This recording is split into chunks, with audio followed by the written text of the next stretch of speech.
Good afternoon, everyone. Please be seated.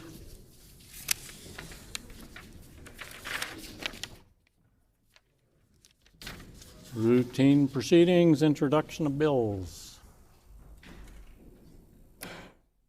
The Honourable Minister of Innovation and New Technology. I move, seconded by the Minister of Environment and Climate Change, that Bill 51, the Public Sector Artificial Intelligence and Cybersecurity Governance Act, be read a first time.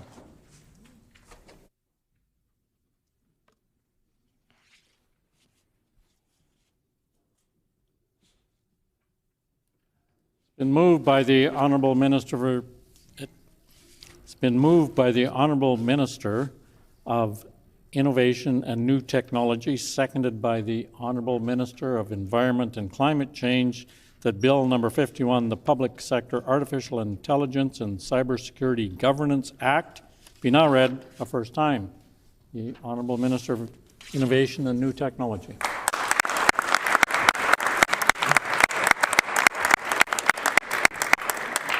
Honourable Speaker, it's a pleasure to introduce Bill 51, the Public Sector Artificial Intelligence and Cybersecurity Governance Act.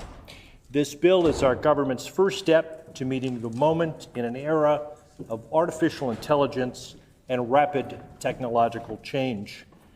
The bill will help us establish a regulatory framework for artificial intelligence in Manitoba as it pertains to the public sector, and will take important steps towards building and enhancing public trust in cybersecurity systems, giving government the tools necessary to protect vulnerable populations.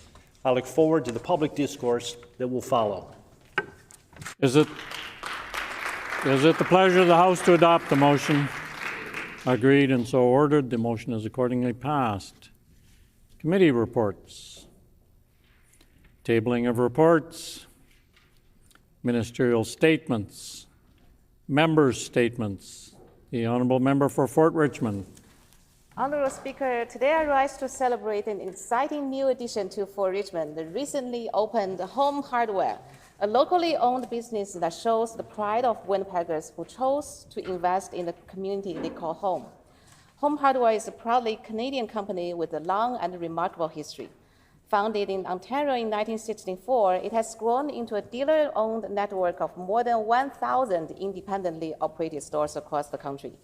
For over 6 decades, it has supported local entrepreneurs and helped the communities build, repair, and grow together. What makes this location especially meaningful is its ownership. The store is operated by EPLS Group, an Inuit family business founded by Don St. John and now led by his son Ryan. I had the pleasure of attending their grand opening, where many local community stakeholders came together to celebrate.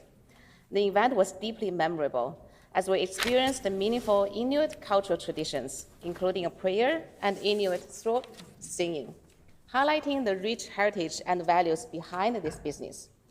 This Home Hardware is already becoming a true treasure for the community.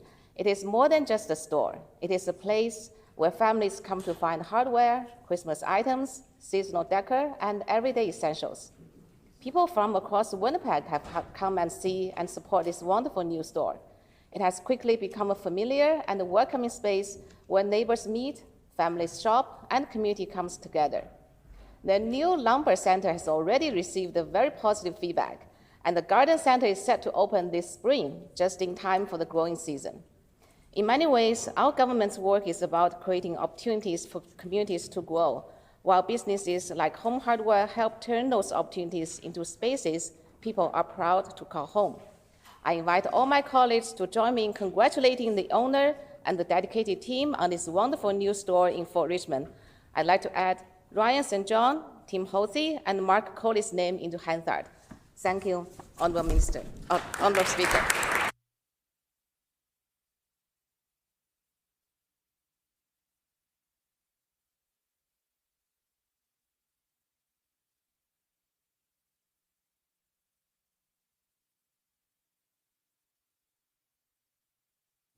The Honourable Member for Midland.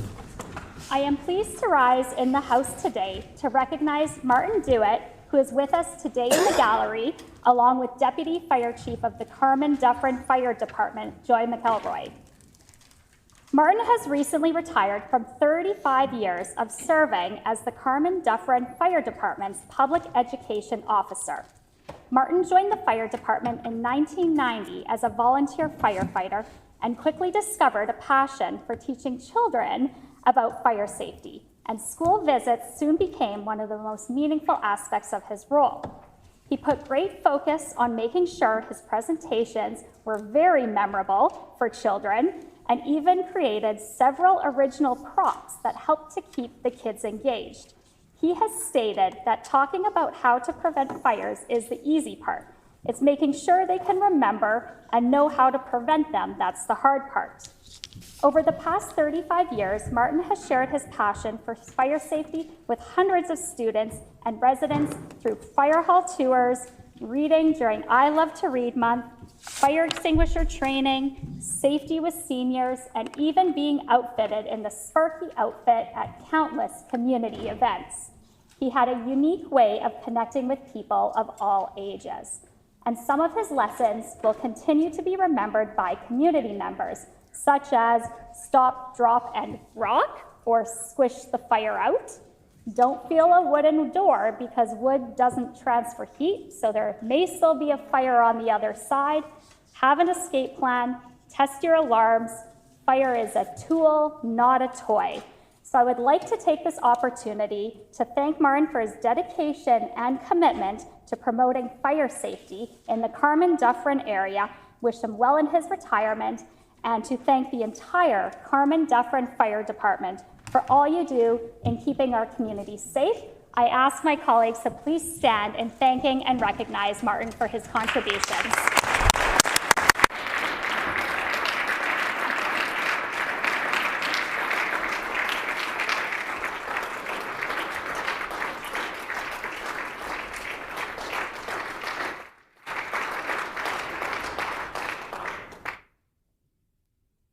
The honourable member for McPhillips. Honourable Speaker, I rise today to recognize my constituent Parmveer Singh, the director and head coach of Wrestle with Skills. Wrestle with Skills was founded just last year on March 3rd, 2025, and recently celebrated its one-year anniversary. In that short time, it has grown into a thriving non-profit wrestling club, serving young athletes across Winnipeg. The program brings together almost 40 participants in two age groups, ages 6 to 12 and ages 13 and up, who come together each week to train, learn, and support one another.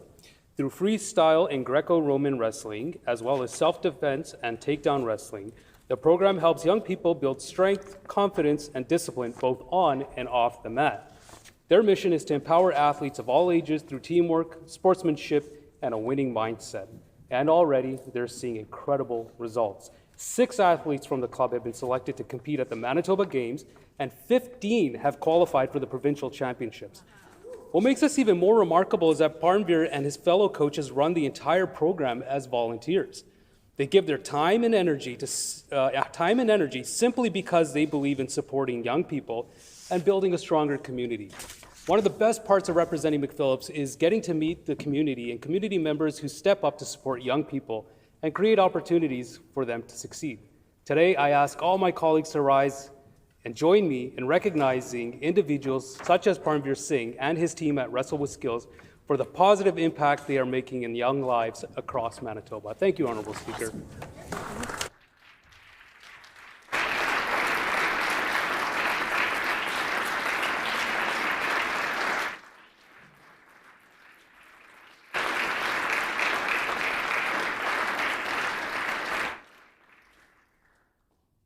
The honourable member for Roblin.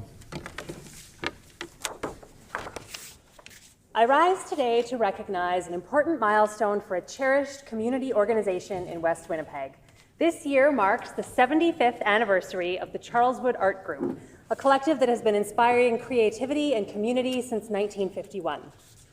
What began as a small gathering of passionate local artists meeting in a modest army hut at the corner of Laxdal and Roblin has grown into a vibrant and respected organization within Winnipeg's arts community. Over the decades, the group has met in several locations before settling at Gloria Dei Lutheran Church in 2004, where members continue to gather every Monday to paint, share ideas, and support one another in their artistic journeys.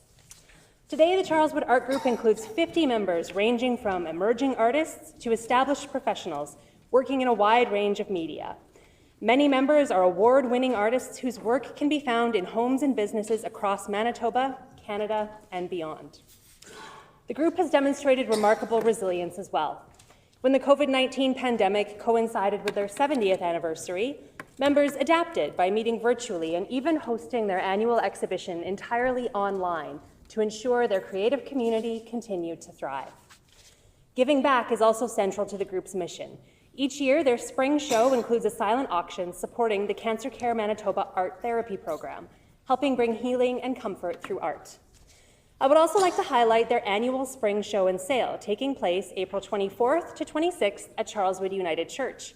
This much-anticipated event showcases the incredible talent of local artists and provides residents the opportunity to meet the creators behind the work and experience the richness of Winnipeg's local art scene. On behalf of this House, I congratulate the Charleswood Art Group, many of whom join us in the gallery today, on this remarkable anniversary and wish them continued success in the years ahead. Thank you.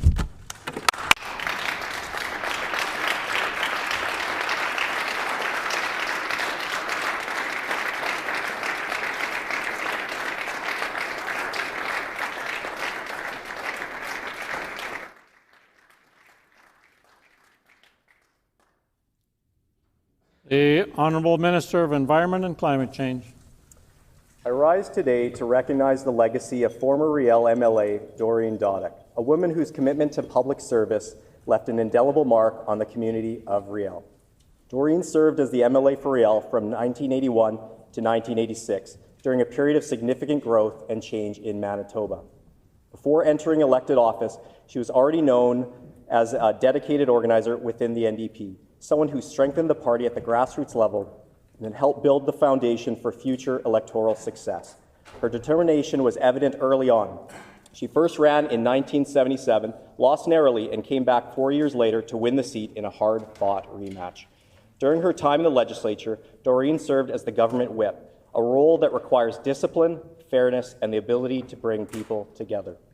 She was respected for her steady presence, her commitment to her colleagues, and her deep sense of responsibility to the people of Riel. She approached politics with a quiet strength, never seeking the spotlight, but always doing the work. Born in Moose Jaw, Saskatchewan in 1932, Doreen moved to Manitoba as a young woman, married her husband John in 1952, and built a life rooted in community, family, and service. After leaving the legislature in 1986, she remained active in public life, supporting local campaigns and mentoring new voices, including my own. One of the most meaningful recognitions of her impact came in 2013 when the City of Winnipeg named Demare Doddick Park in her honor. The park stands as a tribute not only to her public service, but to her decades of community involvement, a place where families gather, children play, and neighbors connect. It's a fitting legacy for someone who cared so deeply about building strong, vibrant communities. Doreen Doddick was also part of a generation of women who helped open doors in Manitoba politics. She served at a time when few women sat in the chamber, and her presence helped pave the way for the women who have come after her. I ask my colleagues to please join me in honoring Doreen Doddick for her resilience, her dedication, and her unwavering belief in the value of public service.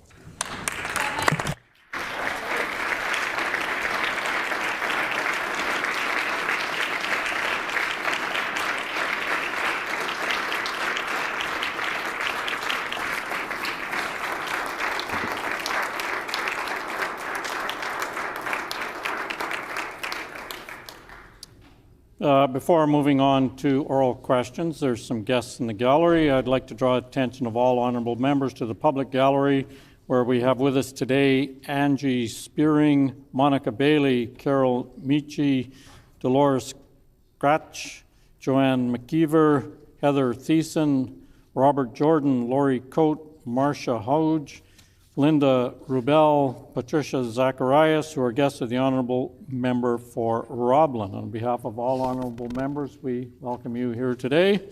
And of course, we've already been introduced to Doreen Doddick, the former member for Riel, who's joining us in the loge.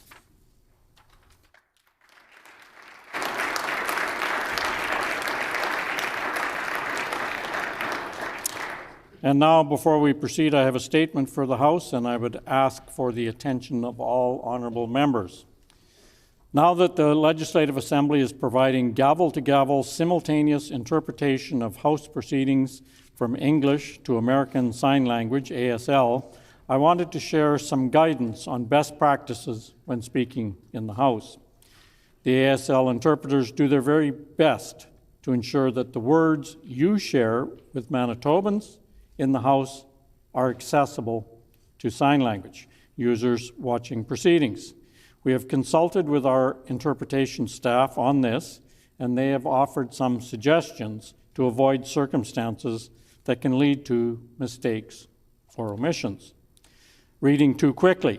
When reading from a document, either in debate or when making a House announcement, the natural tendency is to read quicker. This makes things more challenging for the interpreters and increases the likelihood of errors or omissions. Disorder in the chamber. When there's a lot of yelling, heckling, and cross-talking in proceedings, this adds additional challenges for the interpreters, so less disorder would be helpful. Speaking in a low volume, the interpreters rely on being able to hear what members are saying on the broadcast to be able to follow along and do their jobs. When members speak very softly, it presents a significant challenge for the interpreters. Speaking at a normal volume would be helpful. Providing speaking notes that contain names or places. Whenever possible, if members could share speaking notes in advance that contain names or places or place names, that would be very helpful, as such names need to be spelled out each time as part of the interpretation. In order to ensure that all Manitobans are able to receive and understand all words spoken in the debate in the chamber, I would encourage all members to heed this advice. Thank you. Oral questions. The Honourable Leader of the Official Opposition.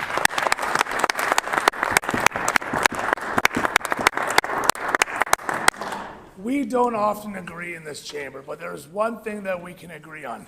Prices are too high in Manitoba for families. That's right. Cost of living far outpaces salaries, and nowhere is that more evident than under this NDP government's tax schemes.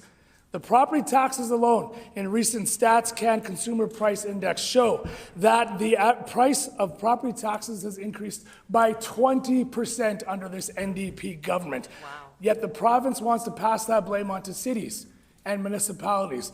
But let's be very clear on one thing. That 20% increase on your property taxes is because of this NDP government. Not because of cities, not because of municipalities, and not because of school trustees, because of failures of this NDP government.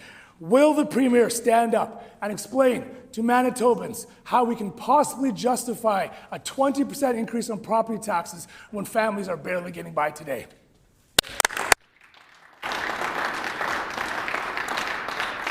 The Honourable First Minister. I have to correct the member. I don't raise taxes, I cut them. That's right. I bring tax credit relief for you and your property taxes.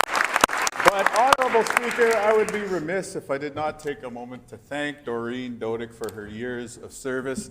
At 94 years young, I will be a very, very proud person if I end up being half as sharp as her at a much younger age. Thank you for your service to the province.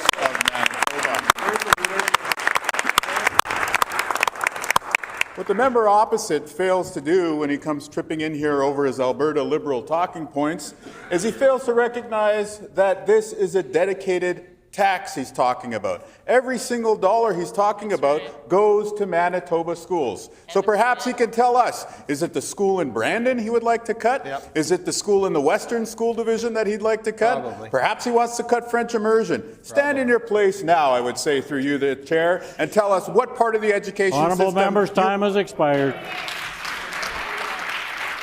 The Honourable Leader of the Official Opposition on a supplementary question. So the Premier is clearly lying and saying that the Premier is saying... Order, please. Order, please. Stop the clock, please. Order. I would ask the honourable member to withdraw that comment. The honourable leader of the official opposition. I withdraw the comment. The honourable leader of the official opposition. The Premier is clearly calling StatsCan Consumer Index liars. It is clearly listed in there that Manitoba has a 20% increase on their property taxes. Will the Premier stand up today and say that Stats Canada is lying? No, he won't, because he knows those are the facts. So when he talks about cuts, how about he stands up and funds school boards properly? How about he funds Manitobans properly? Instead of touting a 1.5 cent savings on a gas tax and 2 cents on a liter of milk, why won't the Premier stand up and make real, tangible changes to make life more affordable for Manitobans? So I ask the Premier... time has expired.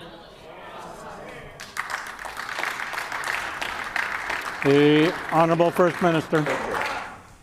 I want to acknowledge that the member opposite withdrew his comment and in the process acknowledged that I'm telling the truth here. The truth that everybody knows that this is a dedicated tax that goes to our schools. When he stands up and tries to bring forward the questions written in another province, paid for by Manitoba PC donors, he ought to know that he's talking about making cuts to our schools. We say that's wrong. That's right. Our focus has been on school nutrition. It's been on reading. It's been on writing. Today, we see a great new bill talking about how we're going to use artificial intelligence to help, not hinder, our students. Perhaps the next departing PC MLA will help and not hinder this member by telling him, hands off the schools. How about you cut your hateful policies instead? Oh, my God. The Honourable Leader of the Official Opposition on a final supplementary question.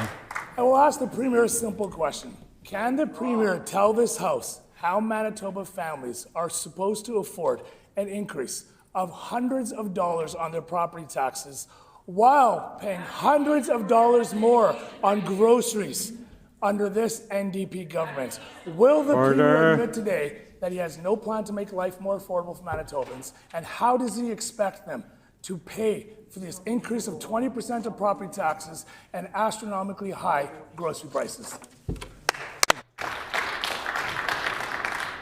The Honourable First Minister. Honourable Speaker, every single time that we've brought a budget into this chamber under the leadership of the best finance minister in the entire country, we have been laying out our plan year after year to make your life more affordable. So far, in the budgets that we've tabled, we've brought hundreds and hundreds of dollars of tax relief. And guess what you're going to see next Tuesday when we bring forward the next budget? Hundreds and hundreds of dollars more in tax relief. But the member opposite stands in his place and he criticizes our cut to the gas tax. He criticizes the fact that we froze the price of milk. Why does he do that? Because he is out of touch. He received $500,000 from Heather Stephenson right before he ran for office. Put up your hand out there in rural Manitoba if you're getting $500,000 from Heather Stephenson. Put your hand up anywhere in Manitoba if you got $500,000 from Heather Stephenson. Time has expired. Order. Order. Stop the clock, please.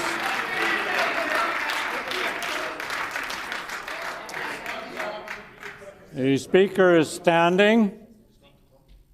Stop the clock.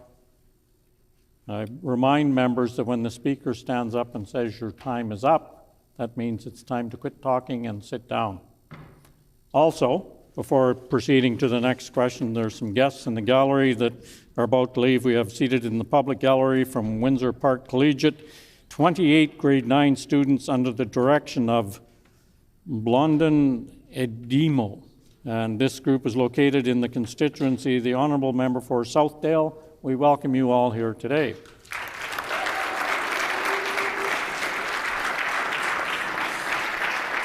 The Honourable Leader of the Official Opposition on a new question. The NDP are proposing hundreds of dollars of tax relief, where on this side of the House, we're proposing thousands of dollars of tax relief for Manitoba families.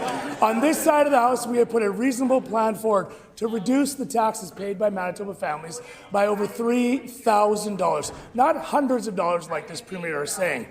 The response from the other side of the aisle, we, the NDP, are saving you 2 cents on 1 liter of milk. And we, the NDP, are saving you 1.5 cents at the pump. It's embarrassing, it's pathetic. Why won't the Premier stand up and support the call for— Order, please. Stop the clock yet again. Order, please. I would remind members that just a very few short minutes ago, I talked to you about excessive heckling and how it makes it hard for the interpreters to hear and interpret. That makes it hard for me as the speaker to hear what's being said. So I would ask all members to please respect the interpreters, your speaker, and each other. The Honourable Leader of the Official Opposition. Our proposed tax plan will save minimum wage workers and families $3,000. These are not millionaires. These are families. These are moms, parents, grandparents, and students, all going to benefit thousands of dollars. Why is the Premier opposed to saving Manitoba families thousands of dollars instead of his measly 2 cents? The Honourable First Minister. Honourable Speaker, with due respect for the member opposite, he doesn't know what it's like to struggle to put food on the table. That's right. That's why he makes fun of us freezing the price of milk. He doesn't know what it's like to try and make a paycheck last until the next payday. That's why he criticizes us for the provincial gas tax. Right. In fact, all the members opposite support him, even though the fact he got a $500,000 payout from Heather Stephenson, the worst premier in Manitoba history for the record, and then decided to run for that terrible premier immediately thereafter. The average Manitoban out there isn't getting a $500,000 check from anybody. He's gotten multiple $500,000 checks, not only from Heather Stephenson, but also from prominent PC donors. What we're saying on this side of the House is we're for the blue collar. We're for the working class. If you want tax cuts for billionaires, vote for them. If you want tax relief for everybody else, vote for us. Expired.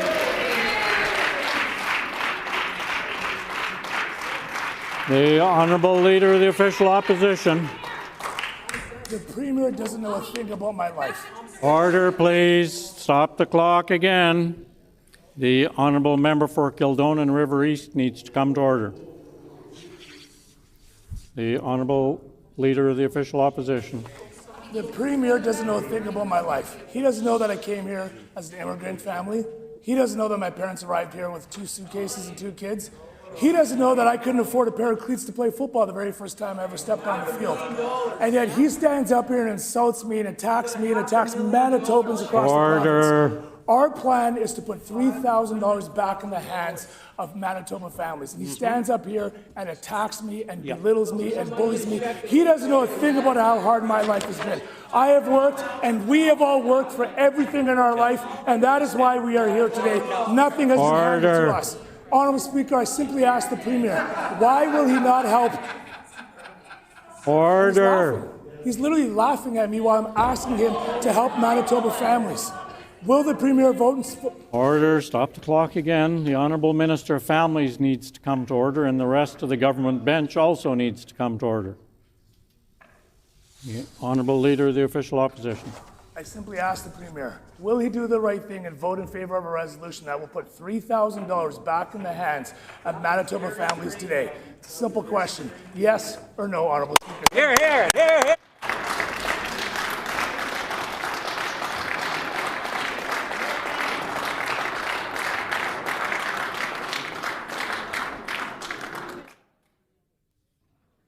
The Honourable First Minister. Honourable Speaker, the cost of living is on everyone's minds these days. That's why when the budget comes down next Tuesday, you're going to see tax relief for homeowners. That's right. You're going to see tax relief for renters. You're going to see help every single time you go to the grocery store. And you're going to see a raft of measures to make the cost of living more affordable in Manitoba. That's the fundamental difference between us and them. Compare this response with that question. This is all about you in our government. When he gets up to talk, it's only about him. That's right. The Honourable Leader of the Official Opposition. Let's be clear, the only person getting a handout of $528,000 is this Premier's friend, Richard Madden, who has brought in $0 into the province of Manitoba. Honourable Speaker, the Premier stands up and talks about millionaires benefiting from this.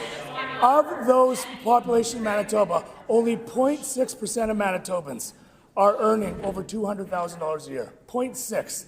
99.4% of Manitobans earn less than $200,000 and will benefit from the tax proposal that we brought forward. So why won't the Premier support a bill or a resolution that supports 99.4% of Manitobans by putting up to $3,000 back in their bank accounts? Will the Premier do the right thing today and make life more affordable for Manitobans like he promised he would? The Honourable First Minister. Honourable Speaker, what you get on this side of the House is a serious government with a serious plan. Next Tuesday in the budget, you're going to see direct help to help you out when you go to the grocery store. You're going to see help paying the mortgage. You're going to see help when you have to meet rent. The members opposite don't know what that's like. Nope. And that's why there's one question that undermines the entire fiscal case they're trying to make out. How much does it cost? Yeah. The most obvious basic question in the history of politics, and it caught every single one of them off guard. Right. None of them had an answer for how much this is going to cost. Wow. Well, here's the thing about them. They don't understand money because they never had to earn it. That's right. The thing was handed to them on a silver spoon. We value your resources because everyone on this side had to earn it. That's more help coming next week. More help coming next year. We're helping you with the cost of living.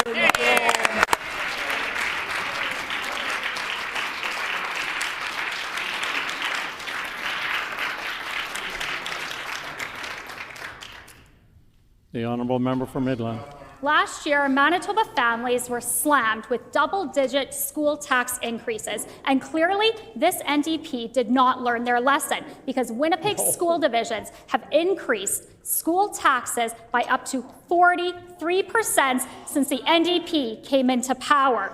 The NDP removed the 2% cap on school divisions, they eliminated the 50% property tax rebate, and they failed to fund school divisions to inflation. Instead of relief, this NDP is offering nothing but Band-Aid solutions while ripping away every single safeguard that protected Manitoba homeowners. Why is this NDP doubling down on their tax policy that's impacting Manitoba families? The Honourable Minister of Finance. Honourable Speaker, after years of cuts to education, this government is finally funding education beyond inflation. We do that proudly. And while we do that, and while education is finally funded adequately, we're also reducing the cost of education and property taxes for Manitobans, starting with a $1,500 credit. This past tax time went up to $1,600, and Manitobans can look out in our upcoming budget. We're going to be providing even more relief to help reduce their cost of education and property taxes. The Honourable Member for Midland on a supplementary question.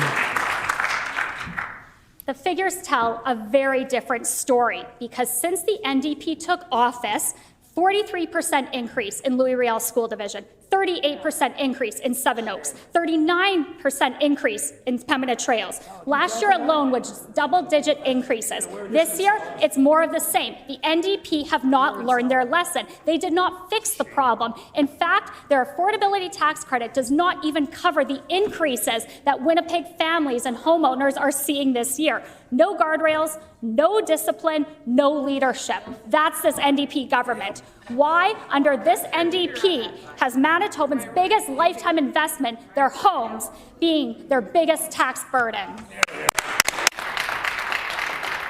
The Honourable Minister of Finance. It sounds like the members opposite are getting at a bargain on some really bad quality calculators, from what I'm hearing from members opposite.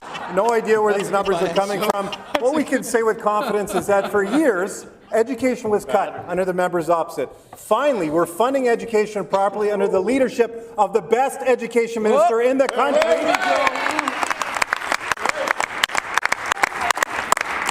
while we properly fund education, finally, we're reducing the cost of education and property taxes. Again, I asked the member opposite, 9 out of 10 individuals in her community are better off as a result of our measure. What does she tell those individuals when she's out at the hockey game, at the grocery store?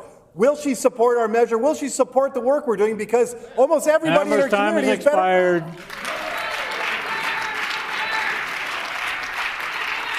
The honourable member for Midland on a final supplementary question. Perhaps the finance minister missed the memo, as these numbers came out this morning by City of Winnipeg Finance Chair and the Winnipeg Tax and Assessment Division. Wow. This is not sustainable or affordable for working families in Winnipeg or across Manitoba. The numbers are in, and families in Southdale, Lagimodiere, McPhillips, River East are all paying higher taxes since this NDP government came into office. Last year was sloppy planning. This year is deliberate. They cancelled the school tax limit. They eliminated the 50% property tax rebate. They're not funding education properly. Order. This isn't an accident, Honourable Speaker. As of today, Manitobans are paying more thanks to this NDP government. This is deliberate, and Manitoba families are paying the price. Member's time has expired. The Honourable Minister of Finance.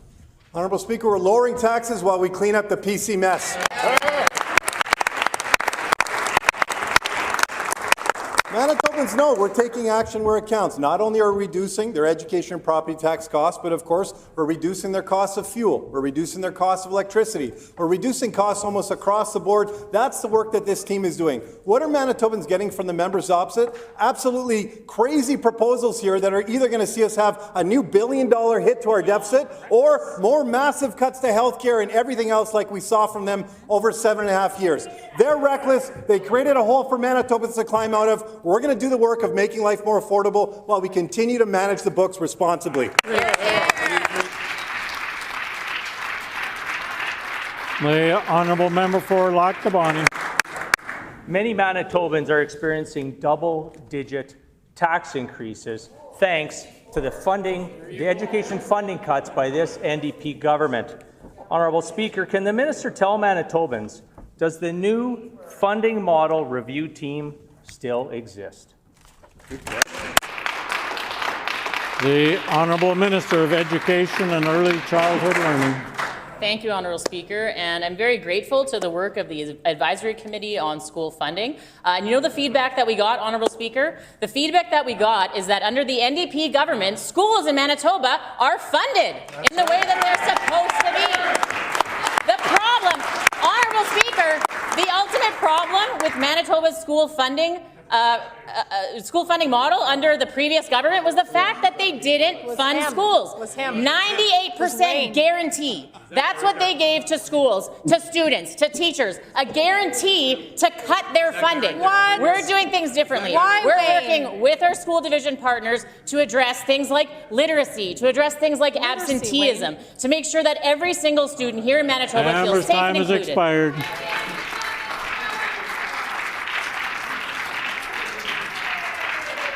The honourable member for Lac du Bonny on a supplementary question. Honourable Speaker, the largest education funding announcement was done by our government, Honourable Speaker. Your failed government! Your failed government! Your failed government! Funding model. Order, please. Order, please. Stop the clock yet again. The honourable member for Kildonan and River East needs to come to order. The interpreters won't be able to hear what's being said. Neither will I. The honourable member for Lac du Bonny. Thank you. Sage advice, Honourable Speaker. The old antiquated funding model is now over 23 years old. When will the government launch the K-12 funding model?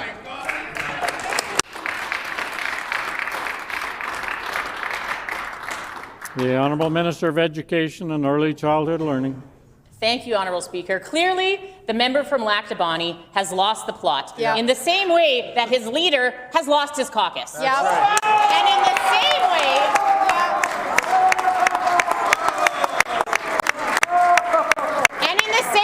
that the PC party have lost Manitoba voters.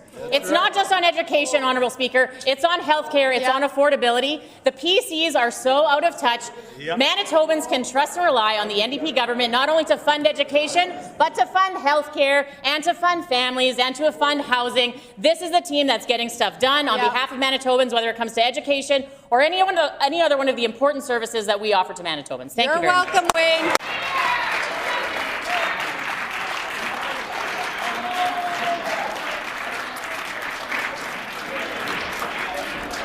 The honourable member for Lac-Dobani on a final supplementary question.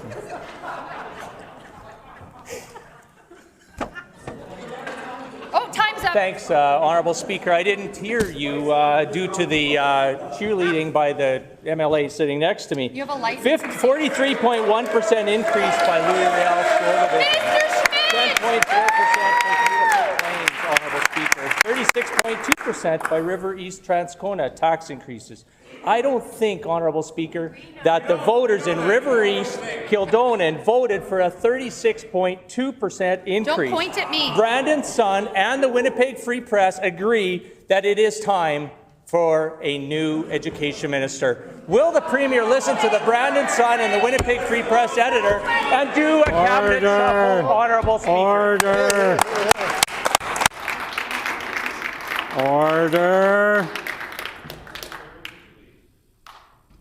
It's only Tuesday. I don't think everybody's going to make it to the end of the week. The Honourable Minister of Education and Early Childhood Learning. Thank you, Honourable Speaker. And we know what the constituents of River East Transcona School Division did not vote for, and that's for any of the PC MLAs.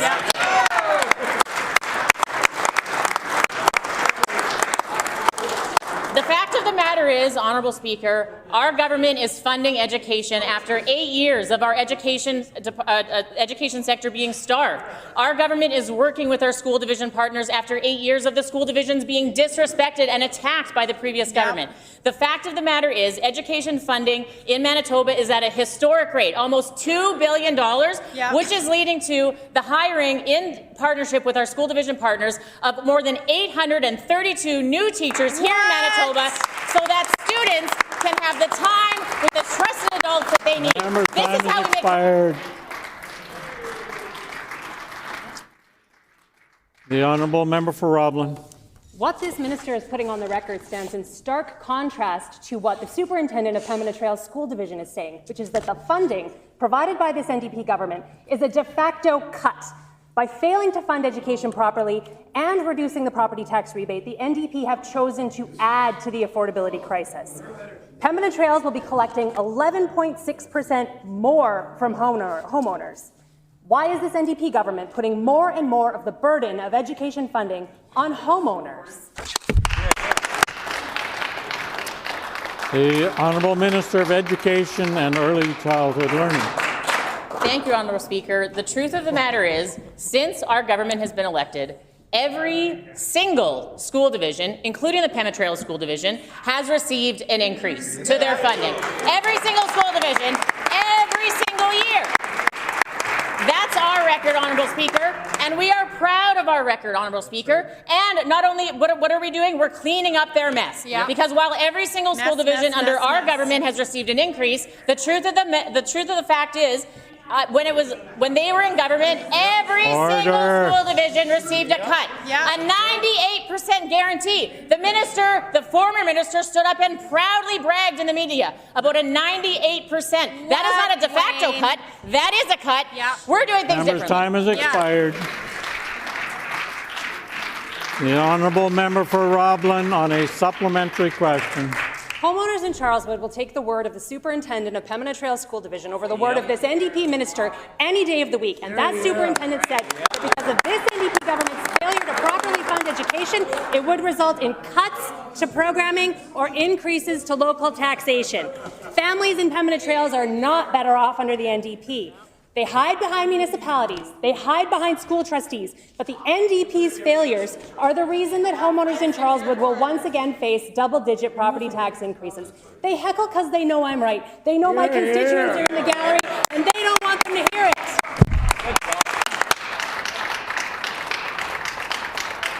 The Honourable Minister of Education and Early Childhood Learning.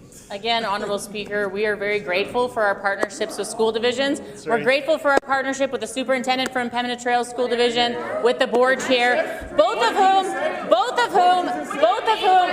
Order, please. Stop the clock. Order, please. Order, please. Order! The Leader of the official opposition needs to come to order now. Order!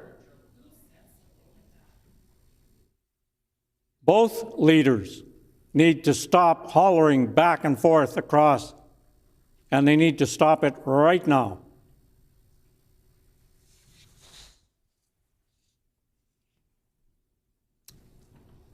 The Honourable Minister of Education and Early Childhood Learning. We're very grateful to our school division partners and our school board partners, especially those in Pembina Trails School Division. Superintendent Shelley Amos and Board Chair Cindy Noctegal, both incredibly powerful, strong women who I'm very proud to work beside, both of whom I was on the phone very recently sharing the excellent news that the new school that we're building in Waverley, Prairie Point School, is not only going to build for 675 kids, but it's going to be built for 800 kids, unlike the previous government who liked to promise schools, not budget for schools, build them too small. On this side of the House, we work with our school division partners. We're going to work with them on operational funding. We're going to work with them to build new schools, and we're going to work with them to put more childcare spaces into every single constituency here in Manitoba. The Honourable Member for Roblin. Families are feeling the pressure. Groceries, gas, hydro rates, pharmacare deductibles, all of these household items are going up under the NDP. And now, because of this NDP government, homeowners in Charleswood are facing double-digit property tax increases. They are not better off under the NDP government's property tax plan. Will the NDP stop hiding behind the City of Winnipeg, stop blaming school trustees, and take responsibility for how they are making the affordability crisis worse for homeowners in the City of Winnipeg? The Honourable Minister of Finance. Honourable Speaker, after years of funding cuts to education, we are actually finally funding education the way it needs to be funded, beyond the rate of inflation. And again, while we do that important work of fixing the mess that they created, we're lowering the costs of those education property tax bills through our homeowner affordability tax credit. We know that Manitobans right now are feeling that pinch, and that's why this government continues to focus on doing everything we can to make life more affordable. We are very excited to bring forward our budget next Tuesday. We're going to show Manitobans the next steps we're going to take to lower your costs. Great job. The Honourable Member for Portage-La Prairie. Families across Manitoba are facing rising costs, yet school divisions like Louis Riel continue to raise property taxes by almost 45% just to maintain basic services. Can the minister explain why they continue to leave school divisions no choice but to increase taxes? Does the MLA for Southdale believe families should be forced to pay more for this minister's failures? The Honourable Minister of Education and Early Childhood Learning.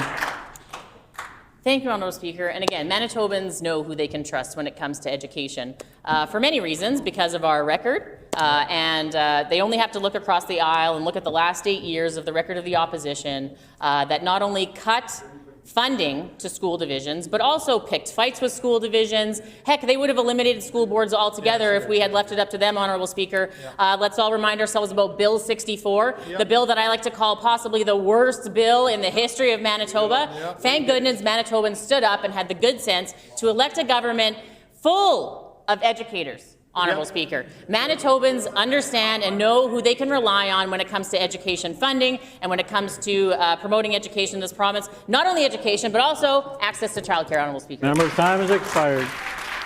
The Honourable Member for Portage-La Prairie on a supplementary question.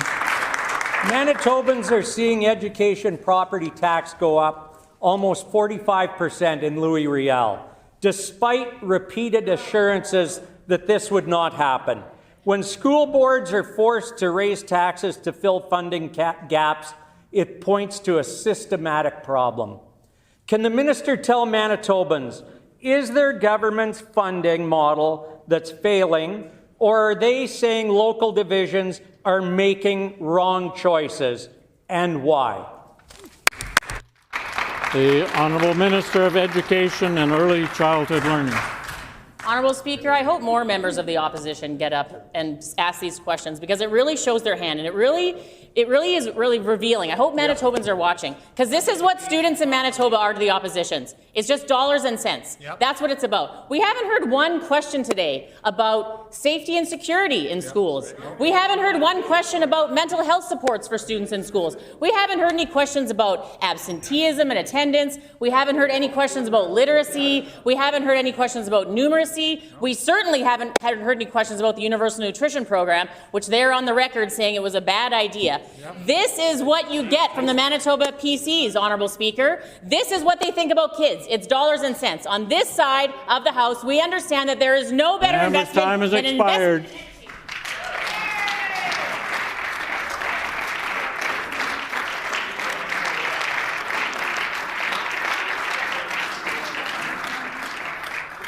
The Honourable Member for Portage-la Prairie. It's about whether to eat or not eat. With continued tax increases in the divisions like Louis Riel, Manitobans are left wondering who is actually accountable for affordability in education funding. If the minister refuses to take responsibility for property taxes going up under their watch, will the MLA for Southdale or Lagimodiere stand up for their constituents so they don't have to choose whether to pay their taxes or feed their families? The Honourable Minister of Education and Early Childhood Learning.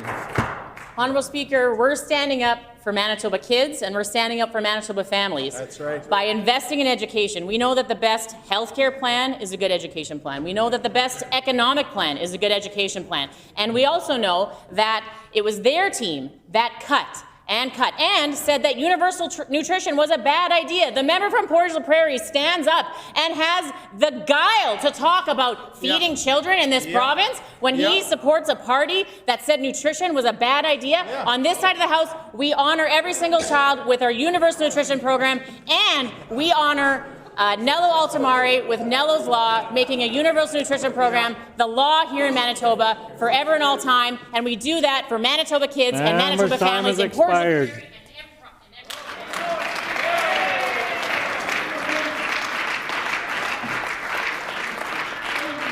The Honourable Member for Tyndall Park.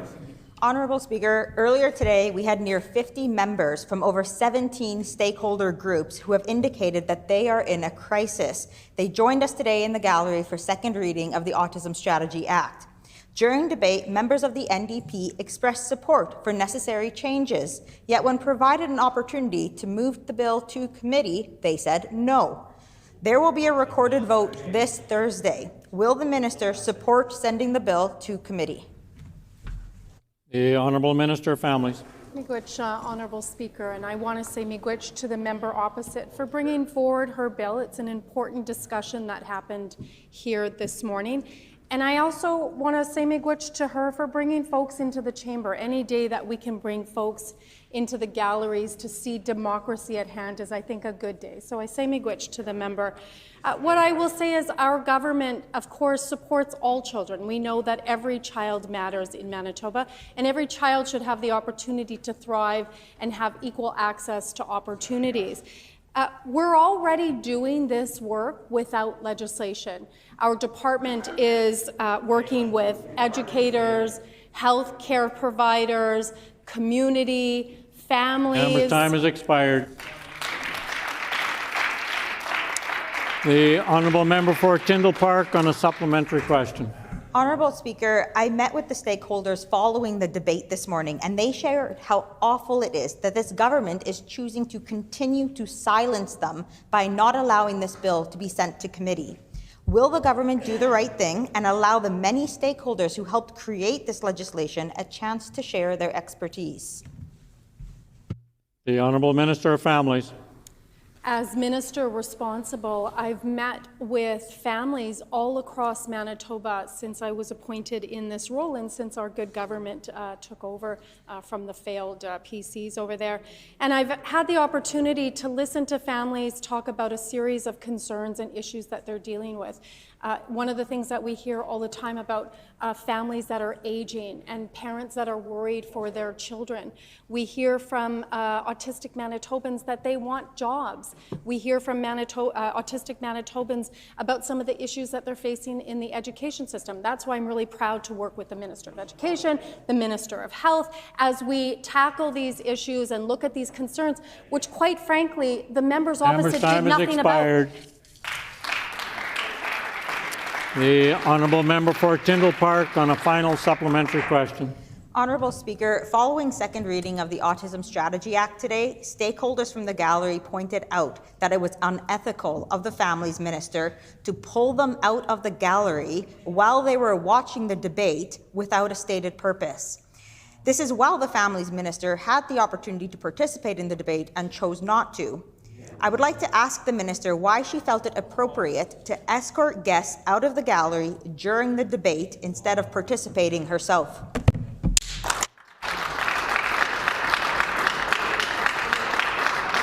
The Honourable Minister of Families.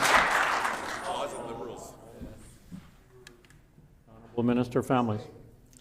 Not that it's anybody's business, but actually, to the honourable member, I was actually at a doctor's appointment all morning, so I wasn't here.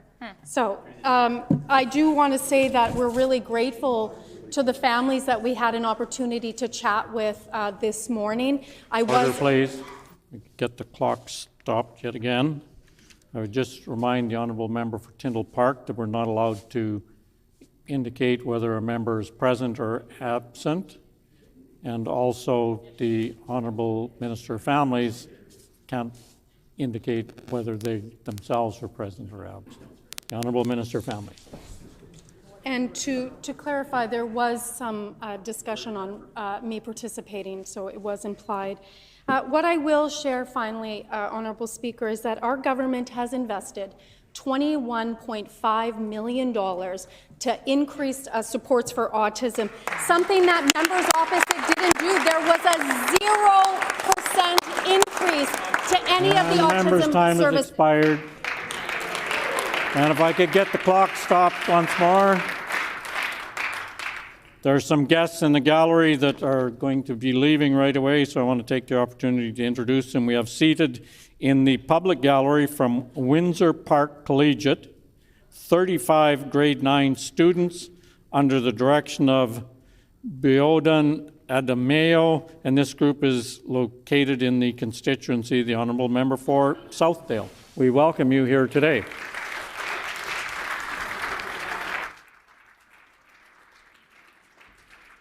The Honourable Member for Kildonan River East. Honourable Speaker, under the previous failed PC government, Manitobans were left waiting too long for spine surgery, living in pain and uncertainty. Sorry, I just want to move over here to cover this. But our government is taking action.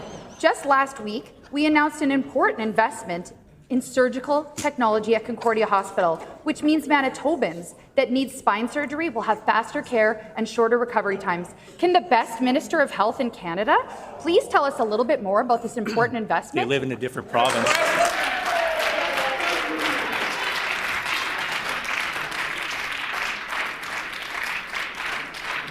The Honourable Minister of Health, Seniors and Long-Term Care.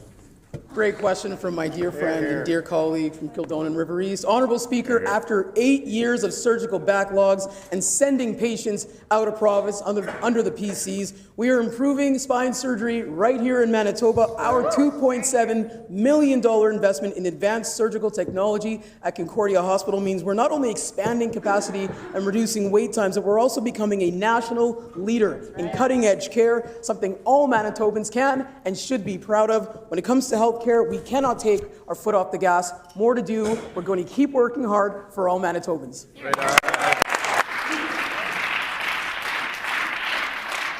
The Honourable Member for Springfield Rashad. Seniors living on Summerview Lane and River Grove Drive in West Kildonan are shocked by their 36.2% education tax increase.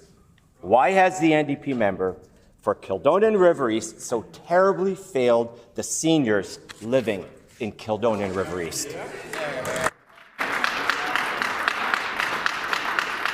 The Honourable Minister of Health, Seniors and Long-Term Care. Honourable Speaker, I'm amazed that member got up to ask a question. It's been a long time since we've heard his voice ask a question in this House, but I'm always happy to talk about seniors.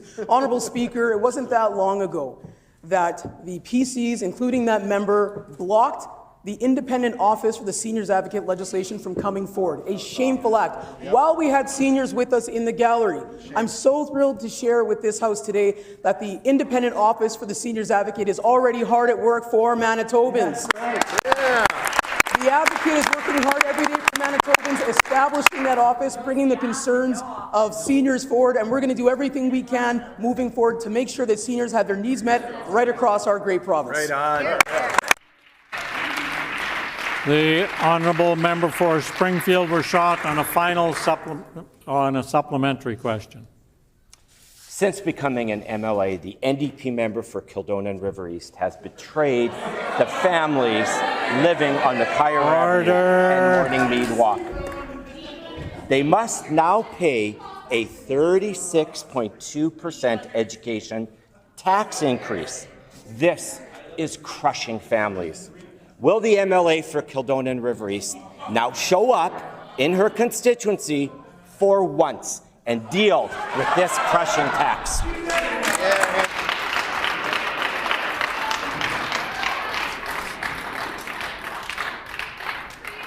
The Honourable First Minister.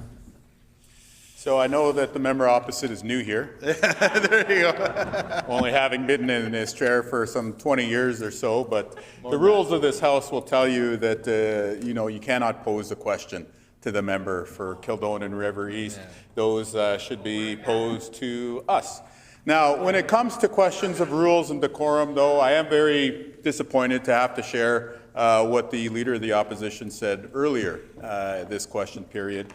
Will be a matter of privilege in a few moments, but during some of the heckling exchanges that you interrupted earlier, he was shouting at the Minister of Health, accusing them of being terrible. But the part that's really offensive is that immediately following that, he said, and I quote directly, "whatever you are," end quote. So that is clearly a reference to their gender. And so again, I would ask the member to stand in his place and apologize for the good of the chamber. Order! Order! Order! This whole place needs to come to order today. Time for oral questions has expired. The Honourable Government House Leader on a matter of privilege. It's unfortunate that I have to rise as the Government House Leader to once again draw attention to the so-called Leader of the Opposition's behaviour. But as the Premier just noted, during the member for Roblin's series of questions, the member for Fort White, the so-called Leader of the Opposition, yelled at the member for Union Station, our Health Minister, our Deputy Premier, and I quote, "You are a terrible person," end quote, and went on to say, and I quote, "whatever you are," end quote. In addition, as if that wasn't enough, coming from the Leader of the Opposition, as if that wasn't enough, he then turned to the Premier and, like a childhood bully, asked the Premier to let's take it outside. You said it. Honourable Speaker, it is so unfortunate to have to get up on a matter of privilege once again for such childish, unserious behaviours from the member for Fort White. Day in and day out, he shows Manitobans that he is completely inept and does not have the capacity to be any type of leader in Manitoba, let alone the Leader of the Opposition, and God forbid, ever thinking that he could be the premier of our beautiful province. I raise this matter of privilege because that is, in fact, a threat from one member to two members in our caucus. That is indeed a threat to the premier and the deputy premier of our province from this member. I guess those of us on this side are probably not surprised that the so-called leader of the opposition would highlight once again his transphobia and his anti-Black and anti-Indigenous racism against members in our caucus. But again, I remind the House and all Manitobans that this is the member that was the face of a targeted attack against children, against trans children, some of the most vulnerable and marginalized of our province. And he was the face of all of that hate and vitriol and transphobia. Has he learned in the last 2.5 years? Today he's shown that he's learned absolutely zero, nothing. So, Honourable Speaker, I move, seconded by the Minister of Justice, that this matter be referred to a committee of this House. Before recognizing any other member to speak to this matter of privilege, I would remind all members to keep their comments relevant to the matter of privilege being raised, and I would ask all members to remain quiet other than the one speaking, because I need to hear what everyone is saying. The Honourable Opposition House Leader. Thank you, Honourable Speaker. On this matter of privilege, obviously it's not factual to start off with, but there was no rules stated that were breached. It's obviously a dispute of the facts. The decorum by this NDP government was so deplorable today, I would challenge anybody to hear what was said in this chamber. And you have called to order 5 times, and that including the member for Kildonan River East. Probably the only thing you'll be able to hear in any of the recordings in this chamber is her yelling while our critic was up front. Please, I've asked members to remain silent while someone is speaking about a matter of privilege, so I would caution members to please follow that advice, and I would ask the member to keep his comments relevant to the matter of privilege.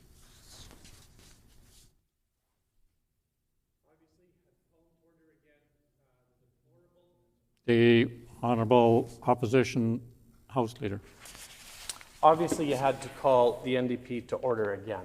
This is just embarrassing. They should be embarrassed of what's going on here today. The NDP should stand up and apologize to the students that were attending here today and we're trying to ask questions about things that matter to them. They should apologize for their behavior in this chamber, and they should be embarrassed about it. And all the ones that were watching as well here today. It's fine for them to keep going, okay. A more deplorable behavior being shown here right now by the minister. So this is not a matter of privilege, and I would like to also comment on when somebody says say something outside, then they can be charged with slander. MLAs in here, particularly the Premier, has a protection in here. But when you say something outside of these chambers, then they will be held liable. And that is what our leader had said. Order. Order. Order.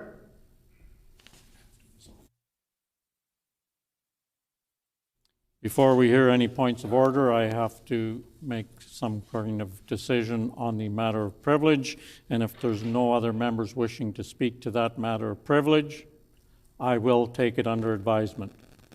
The Honourable First Minister. In the response to the matter of privilege, in which he, the opposition House Leader, inaccurately cited that no rule was being referred to, which of course was a mistake on his part because this is a matter of privilege, not a point of order. He did reflect on the chair. There was some crosstalk going on, and he said, I guess it's okay for them. It is up for you as the Speaker to decide on whether heckling needs to be stopped. I would just remind the First Minister that as I've taken the matter of privilege under advisement, it would be against the rules to reference that matter until such time as I've ruled on it. The Honourable First Minister. Honourable First Minister. Yeah, thank you. The point is he's reflecting on the chair. It's a violation of the rules. That's the point of order.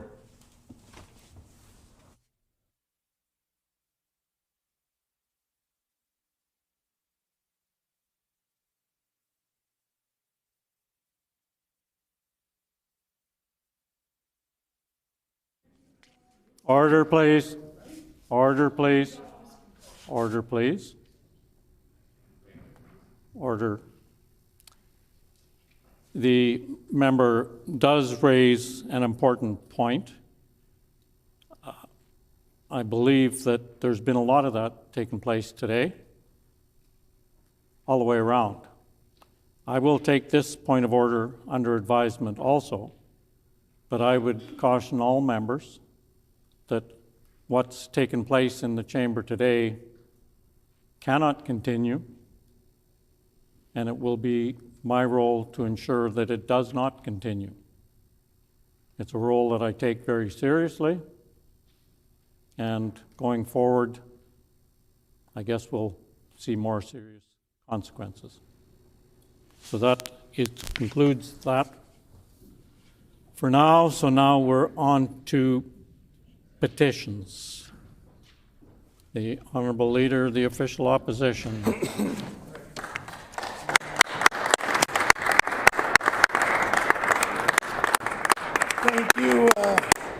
Thank you, Honourable Speaker. I wish to present the following petition to the Legislative Assembly of Manitoba. The background to this petition is as follows. Number one, thanks to the investments made under the previous PC provincial government as part of the Clinical and Preventative Service Plan, construction for the new Portage Regional Health Facility is well underway. The facility and surrounding community would greatly benefit from added diagnostic machinery and equipment, but specifically the addition of an MRI machine. An MRI machine is a non-invasive medical imaging technique that uses a magnetic field and computer-generated radio waves to create detailed images of organs and tissues in the human body. It is used for disease detection, diagnoses, and treatment monitoring. Number three, Portage-La Prairie is centrally located in Manitoba and is on the #1 highway in the Southern Health St. Jude Health Authority. Currently, there is only one MRI machine in the RHA. Number four, an MRI machine located in Portage Regional Health Facility will reduce transportation costs for patients, as well as reduce the burden on stretcher service and ambulance use. It will bring care closer to home and reduce wait times for MRI scans across the province. Number five, located around Portage-La Prairie are the Dakota Teepee, Dakota Plains, Sandy Bay, and Long Plains First Nation reserves. Indigenous people in Canada disproportionately face barriers in access to services and medical care. An MRI machine located in the Portage Regional Health Facility will bring care closer to their home communities and provide greater access to diagnostic testing. Number six, located in close proximity to the new Portage Regional Health Facility is the Southport Airport. This aerodrome has a runway length that is more than adequate to support medical air ambulance services. This would provide the opportunity to transport patients by air from more remote communities to access MRI imaging services.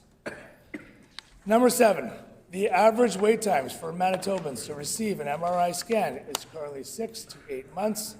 Having an MRI machine in the Portage Regional Health Facility will help reduce these wait times for patients and provide better care sooner. We petition the Legislative Assembly of Manitoba as follows: to urge the provincial government to support the investment and placement of an MRI machine in the Portage Regional Health Facility in Portage La Prairie, Manitoba. Honorable Speaker, this petition was signed by Jim Stanley, Bob Jackson, and Cheryl Rosling, and many, many other Manitobans. Order, please. I need to point out a small error that I made previously, and that was that I should have given the opposition House Leader the opportunity to respond to the point of order, and I did not do that. If he wishes to respond, I will recognize him now to do so. The Honourable Opposition House Leader. Yeah, I appreciate that. Thank you, Honourable Speaker. The Premier comments on the color of my skin and then scurries out of here. Yep. My comments about Order, the please. Once again, we're not allowed to comment on whether someone is present or not present. The Honourable Opposition House Leader.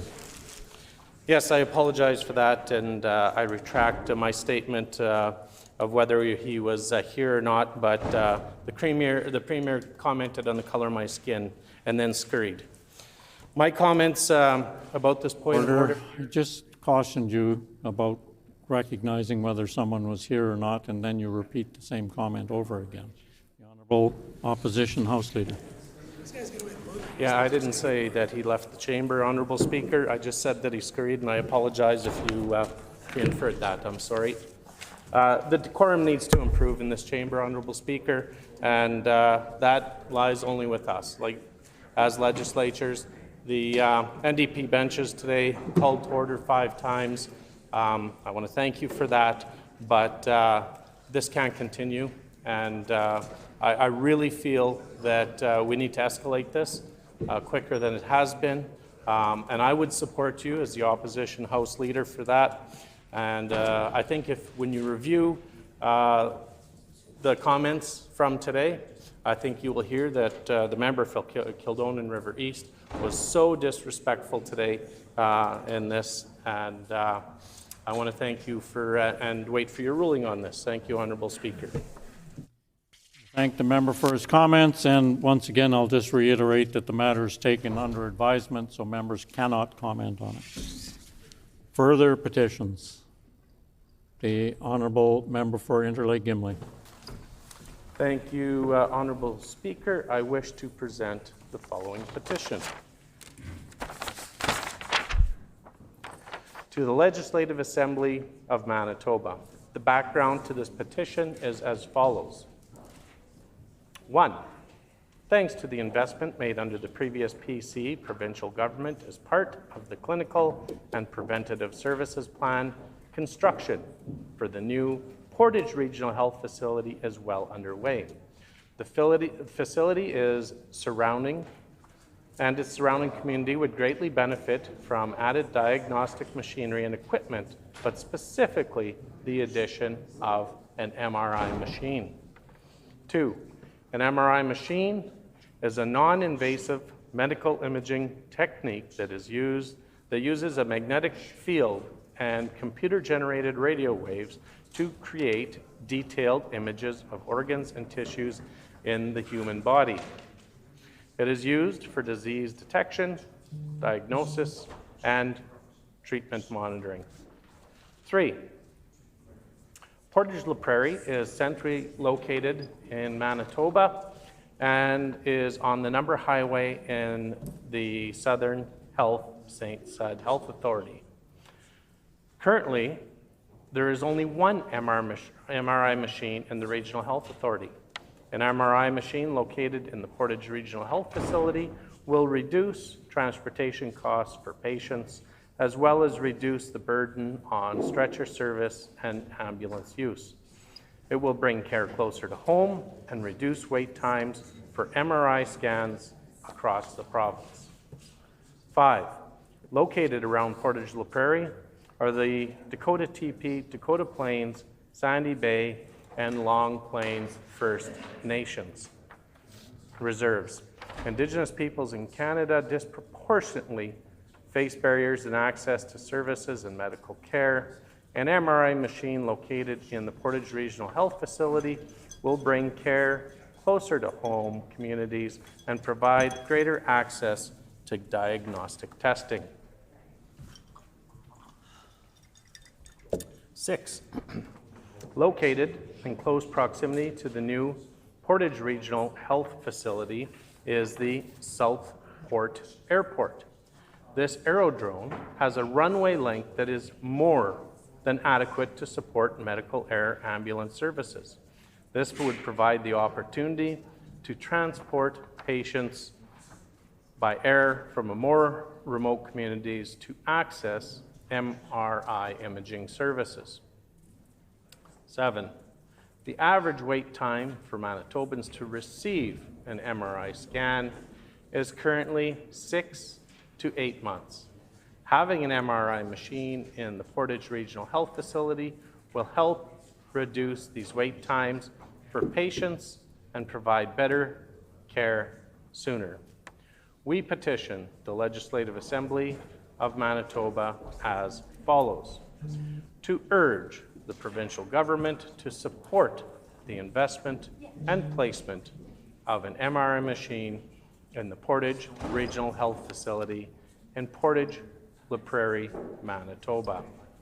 This petition has been signed by Margaret Ferris, Brian Doherty, Elaine Dickinson, and many, many other fine Manitobans.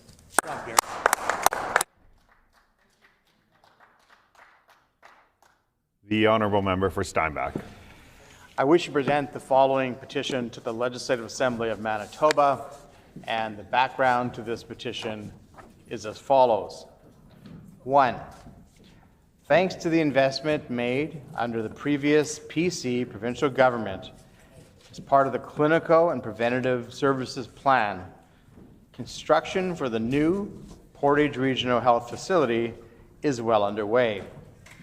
The facility and surrounding community would greatly benefit from added diagnostic machinery and equipment, but specifically the addition of an MRI machine.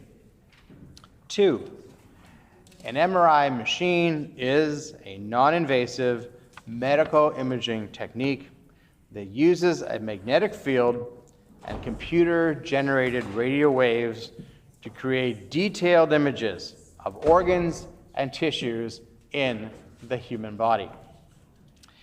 It is used for disease detection, diagnosis, and treatment monitoring. 3, Portage La Prairie is centrally located in Manitoba and is on the #1 highway in Southern Health Santé Sud Health Authority. Currently, there is only one MRI machine in the RHA.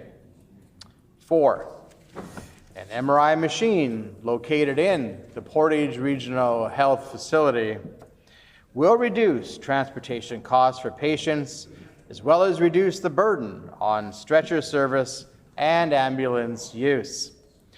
It will bring care closer to home and reduce wait times for MRI scans across the province.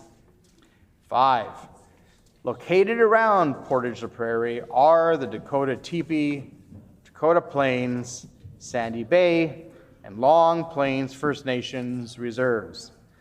Indigenous peoples in Canada disproportionately face barriers in access to services and medical care. An MRI machine located in the Portage Regional Health Facility will bring care closer to their home communities and provide greater access to diagnostic testing. 6, located in close proximity to the new Portage Regional Health Facility is the Southport Airport. This aerodrome has a runway length that is more than adequate to support medical air ambulance services.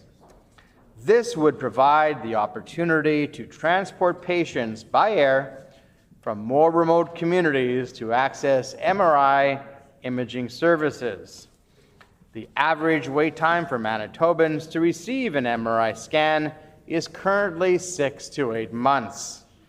Having an MRI machine in the Portage Regional Health Facility will help reduce these wait times for patients and provide better care sooner. We petition the Legislative Assembly of Manitoba as follows: to urge the provincial government to support the investment and placement of an MRI machine in the Portage Regional Health Facility in Portage-la-Prairie, Manitoba. And this petition is signed by Susan Bailey, Wendy Gretzinger, Kathy Ward, and many other fine Manitobans. The honourable member for Roblin. I wish to present the following petition to the Legislative Assembly of Manitoba. The background to this petition is as follows. Phoenix School, a kindergarten to grade 5 school located in Headingley, has experienced consistent enrollment growth over the last several years. Enrollment is expected to reach 275 students in the next 2 years. Because the school is now over capacity, the school division has had to install portable classrooms on site as of fall 2024. For several consecutive years, the top capital priority of the St. James Assiniboia School Division has been the renovation and expansion of Phoenix School. In 2022, the Phoenix School expansion and renovation project was approved to proceed to the design phase. The project included, among other amenities, a new gymnasium, 2 new classrooms, a multi-purpose room, and room for 74 childcare spaces. In June 2024, the school division received notice from the provincial government that the project has been deferred. There is no guarantee if or when the project will move forward. There are currently hundreds of children on a wait list for childcare in Headingley. The daycare operator in Phoenix School has been told that they will continue to have space within the school for the 2024-2025 school year only. That further expansion of childcare space within the school is not possible, and that space may be reduced moving forward due to the shortage of classrooms. If new space is not constructed as planned, many families may be left without childcare. It is critical that the expansion and renovation of Phoenix School proceed as planned in order to support the needs of students, teachers, and families in the growing community of Headingley. We petition the Legislative Assembly of Manitoba as follows: to urge the provincial government to proceed with the planned renovation and expansion of Phoenix School without further delay. And this petition is signed by many, many Manitobans. The honourable member for Springfield-Rochelle. I wish to present the following petition to the Legislative Assembly of Manitoba. The background to this petition is as follows. 1. Thanks to the investment made under the previous PC provincial government as part of the clinical and preventative services plan. Construction for the new Portage Regional Health Facility is well underway. The facility and surrounding community would greatly benefit from added diagnostic machinery and equipment, but specifically the addition of an MRI machine. 2. An MRI machine is a non-invasive medical imaging technique that uses a magnetic field and computer-generated radio waves to create detailed images of organs and tissues in the human body. It is used for disease detection, diagnosis, and treatment monitoring. 3. Portage-la-Prairie is centrally located in Manitoba and is on the #1 highway in the Southern Health, Santé Sud Health Authority. Currently, there is only one MRI machine in the RHA. 4. An MRI machine located in the Portage Regional Health Facility will reduce transportation costs for patients, as well as reduce the burden on stretcher service and ambulance use. It will bring care closer to home and reduce wait times for MRI scans across the province. 5. Located around Portage-la-Prairie are the Dakota Teepee, Dakota Plains, Sandy Bay, and Long Plains First Nations reserves. Indigenous peoples in Canada disproportionately face barriers in access to services and medical care. An MRI machine located in the Portage Regional Health Facility will bring care closer to their home communities and provide greater access to diagnostic testing. 6. Located in close proximity to the new Portage Regional Health Facility is the Southport Airport.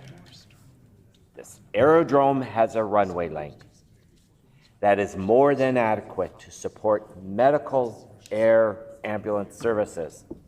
This would provide the opportunity to transport patients by air from more remote communities to access MRI imaging services. 7. The average wait times for Manitobans to receive an MRI scan is currently 6 to 8 months.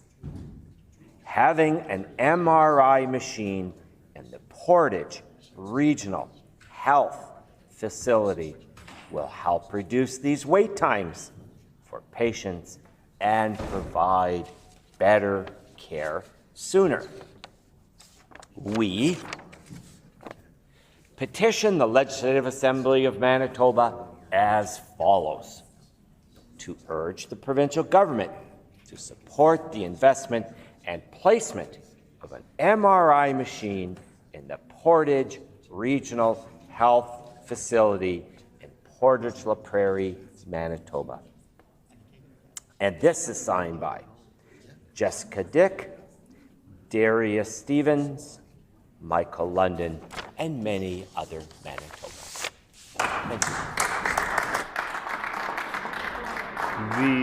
The Honourable Member for Midland.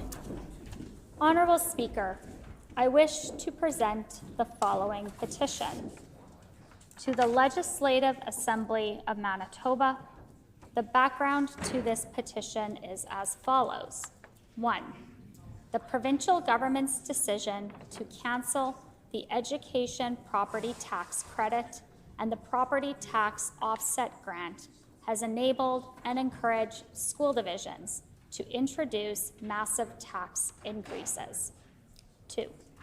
These massive increases have been felt by all Manitobans and compounded by arbitrary and punitive changes to the education property tax rebate, and those changes have made many Manitobans ineligible to receive the $1,500 rebate. 3. Secondary property owners are subject to taxation without representation, as they are ineligible to vote for trustees who set the rates, yet second property owners are still required to pay full education taxes in their division. 4. Additionally, families can only claim the reduced education property tax credit on their primary residence. 5. These increases and the revocation of rebates were done with no consultation, punishing Manitobans who maintain family cabins by tying education taxation to assessed property values. We petition the Legislative Assembly of Manitoba as follows: to urge the provincial government to remove education funding and taxation from property taxes and find a fair and equitable way to fund education in Manitoba. This is signed by Tom Axworthy, Sandra Cooley, Garth Cooley, and many, many more Manitobans.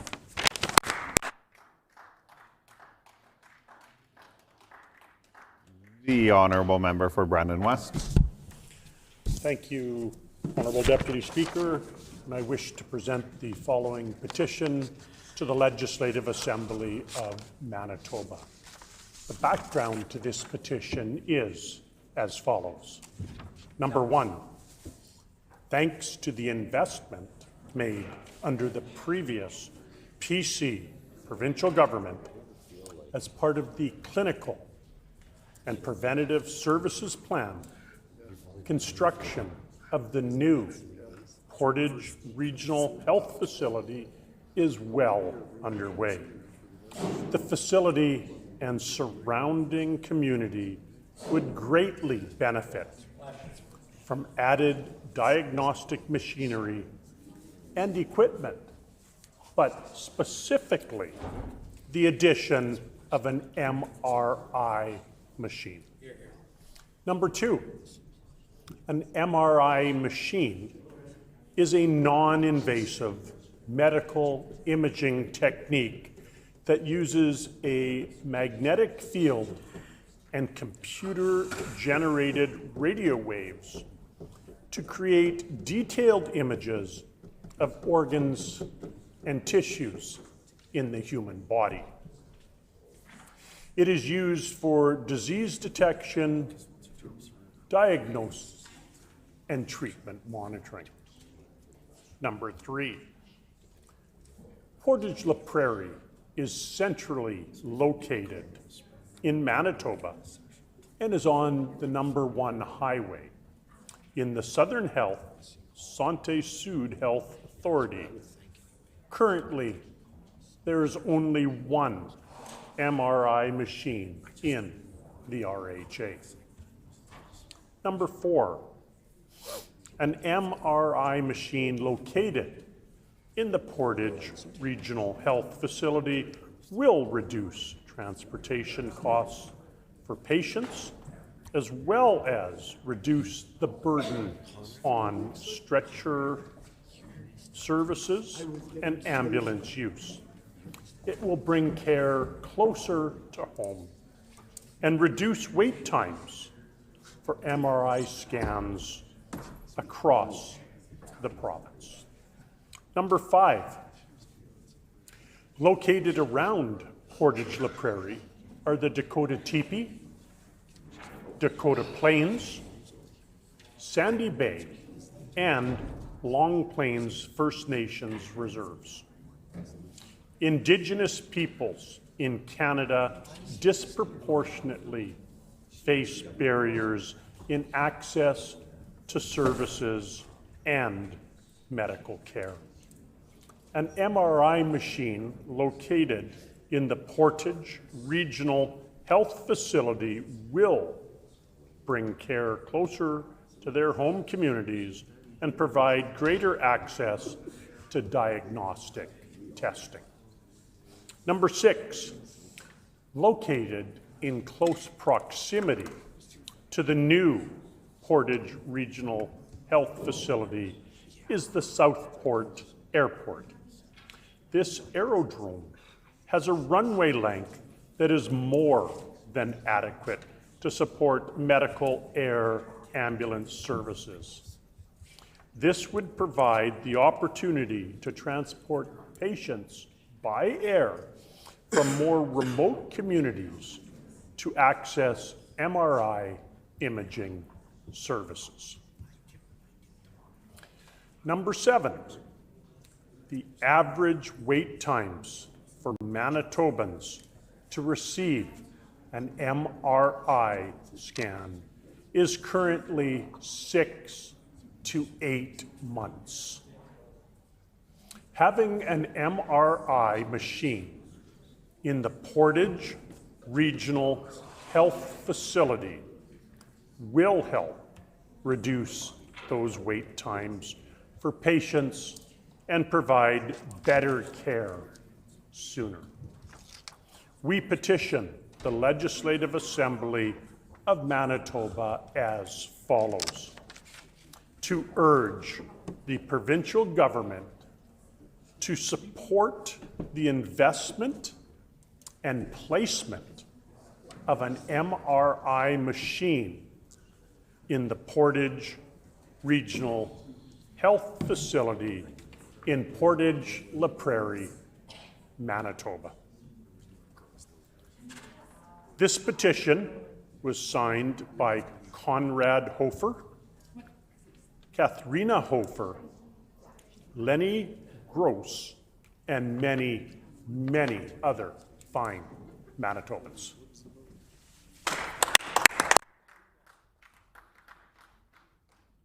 The honourable member for Portage La Prairie. Thank you. I wish to present the following petition. The background of this petition is as follows. Number 1, thanks to the investment made under the previous PC provincial government as part of the Clinical and Preventative Services Plan, construction for the new Portage Regional Health Facility is well underway.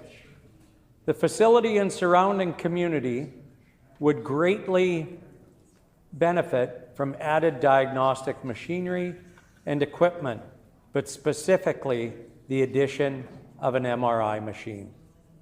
Number 2, an MRI machine is a non-invasive medical imaging technique that uses a magnetic field and a computer-generated radio waves to create detailed images of organs and tissues in the human body.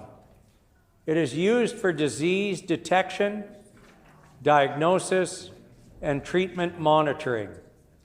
Number 3, Portage La Prairie is centrally located in Manitoba and is on number 1 highway in the Southern Health Santé Sud Health Authority. Currently, there is only 1 MRI machine in the RHA. Number 4, an MRI machine located in the Portage Regional Health Facility will reduce transportation costs for patients, as well as reduce the burden on stretcher service and ambulance use. It will bring care closer to home and reduce wait times for MRI scans across the province. Number 5, located around Portage La Prairie are the Dakota Teepee, Dakota Plains, Sandy Bay, and Long Plains First Nation reserves. Indigenous peoples in Canada disproportionately face barriers in access to services and medical care. An MRI machine located in the Portage Regional Health Facility will bring care closer to their home communities and provide greater access to diagnostic testing. Number 6, located in the close proximity to the new Portage Regional Health Facility is the Southport Airport. This aerodrome has a runway length that is more than adequate to support medical air ambulance services. This would provide the opportunity to transport patients by air from more remote communities to access MRI imaging services. Number 7, the average wait time for Manitobans to receive an MRI scan is currently 6 to 8 months. Having an MRI machine in the Portage Regional Health Facility will help reduce these wait times for patients and provide better care sooner. We petition the Legislative Assembly as follows: to urge the provincial government to support the investment and placement of an MRI machine in the Portage Regional Health Facility in Portage-La Prairie, Manitoba. This is signed by Sheena Helgeson, Roberta Mirza, Ashley Minton, and many, many more Manitobans. Thank you.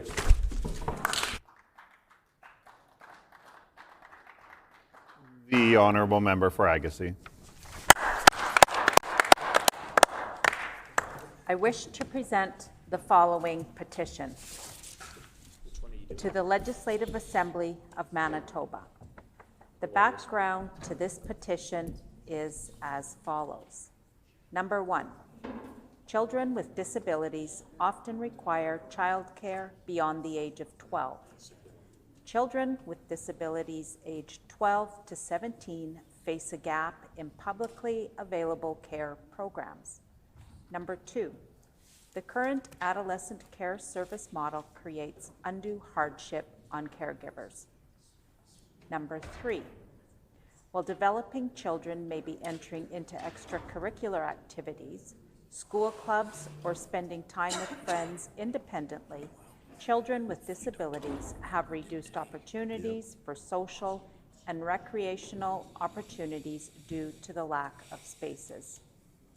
Number 4, the current self-managed adolescent care models place additional workloads onto already stressed families, requiring parents to seek all alternative options and prove their need for care. Number 5, the current adolescent care system, as part of overall respite and support available to families, is failing families of children with disabilities, as identified in the Manitoba Advocate for Children and Youth's Bridging the Gap report. Number 6, to date, none of the 9 recommendations it contains have completed beyond 50%. Number 7, the recommendations in this report touch on many of the issues facing families, with adolescent care being but a small component of their overall needs. We petition the Legislative of Manitoba as follows. Number 1, to urge the provincial government to fully implement recommendations in the Bridging the Gaps report. Number 2, to urge the provincial government to immediately implement official policies and procedures that are more respectful and collaborative, which also minimize harm faced by families seeking help from the Children's Disability Services. Number 3, to urge the Minister of Families to arrange for a full review of employment supports provided by Children's Disability Services for children with disabilities aged 12 to 17, including direct consultation with impacted families, and to explore a full spectrum of options to support families, empowering them to choose solutions that best fits their needs. This petition has been signed by Rianne Casey, Arthur Dignault, and Wareham MD. Thank you, Honourable Deputy Speaker. The honourable member for Lac du Bonnet.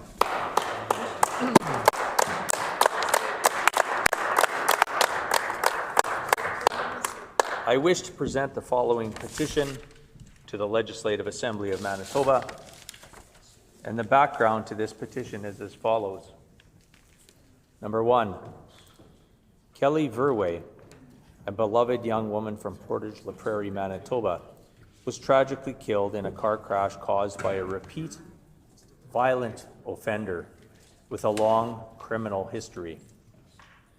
Number 2, despite repeated violations of his bail conditions, the offender was free to roam the streets and to ultimately claim Kelly's life. This tragedy was entirely preventable.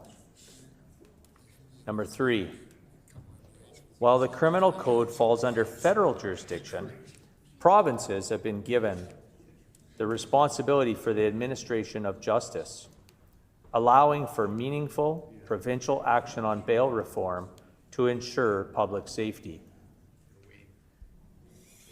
Number 4, other provinces have taken proactive steps to strengthen bail enforcement, but Manitoba has not used all the available tools to address this issue effectively.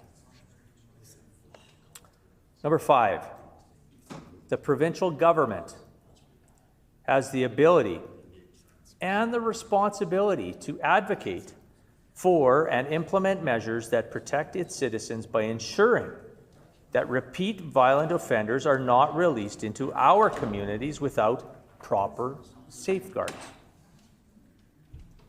Number 6, immediate action is required to close gaps in the justice system that allow dangerous criminals to remain free, which puts innocent Manitobans at risk.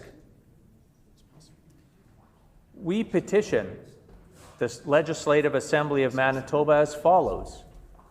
Number 1, to urge the provincial government to take immediate and decisive action on bail reform to address serious deficits in enforcement by utilizing all available provincial mechanisms to strengthen warrant enforcement, increasing bail supervision, and opposing release of offenders, thus ensuring that repeat violent offenders are held accountable and that public safety is prioritized over leniency. And number 2, to urge the provincial government to lobby the federal government to immediately repeal provisions of the criminal code that allow for the continued victimization of law-abiding Manitobans while granting repeat offenders additional rights. This petition is signed by Shadow Gladieux, Dustin Beaulieu, Cindy Lavalley, and many other fine Manitobans.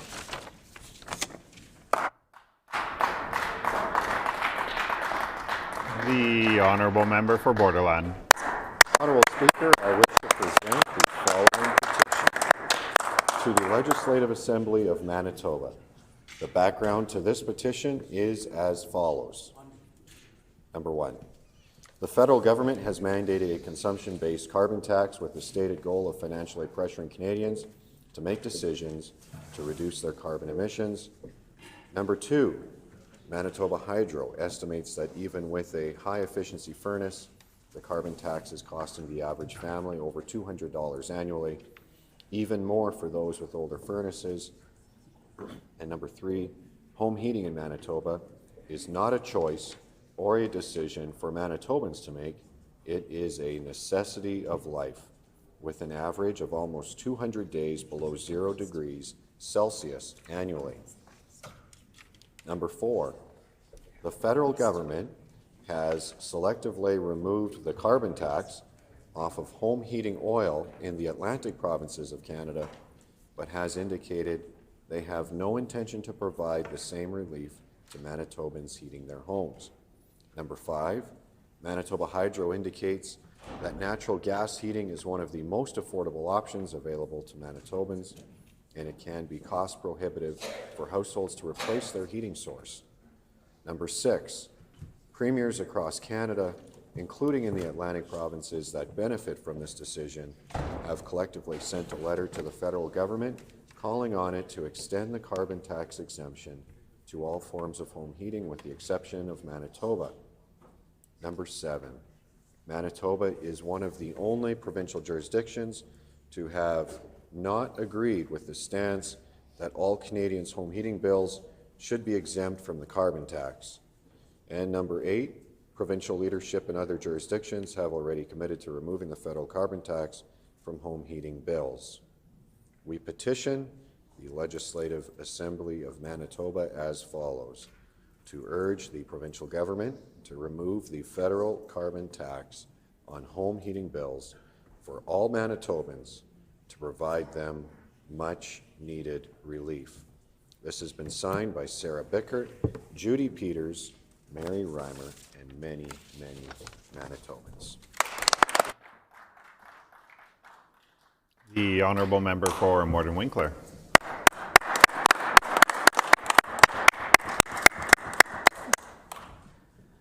Honourable Deputy Speaker, I wish to present the following petition. To the Legislative Assembly of Manitoba. The background of this petition is as follows. 1, ensuring that teachers have a robust background in the subjects they teach is essential for maintaining high-quality education and fostering well-rounded learning experiences for all Manitoba students. The recent amendments by the Province of Manitoba to the Teaching Certificates and Qualifications Regulation under the Education Administration Act have significantly lowered the standards for subject area expertise required for teaching certification. Number 3, these amendments eliminated all subject area requirements for teacher certification, including major and minor teachables subjects and subject-specific requirements for early to middle year streams. Number 4, specifically, the amendments moved senior year's credit requirements in an approved teachable major or minor, early middle year's credit requirement in an approved teachable major or minor, and early middle year's credit requirements for specific subjects including math, physical or biological science, English or French, and history and or geography. Number 5, key stakeholders such as parents, post-secondary educators outside the facility of education, and business partners were not consulted about the changes.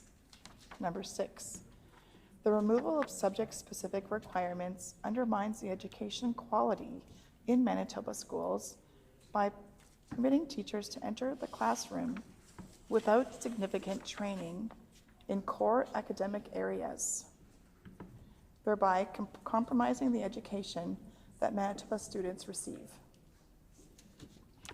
We petition the Legislative Assembly of Manitoba as follows.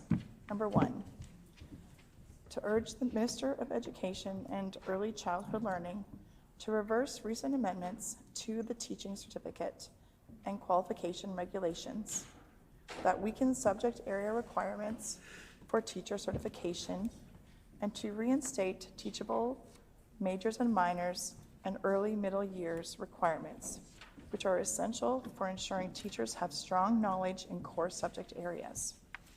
Number 2, to urge the provincial government to address teacher shortages through alternate measures that uphold rigorous subject areas standards, which are critical to providing quality education to all Manitoba students. This petition is signed by Keisha Patel, Nirol Patel, and Om Patel, and many, many other Manitobans. Thank you. The honourable member for Lakeside.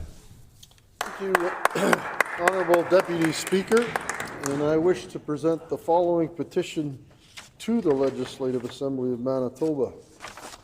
And these are the reasons for this petition. Number 1, persons struggling with mental health as their sole condition may access medical assistance in dying unless Parliament intervenes. Number 2, suicidality is often a symptom of mental illness, and suicide is the second leading cause of death for Canadians between the age of 10 and 19. Number 3, there have been reports of the unsolicited introduction of medical assistance in dying to non-seeking persons, including Canadian veterans, as a solution for their medical and mental health issues.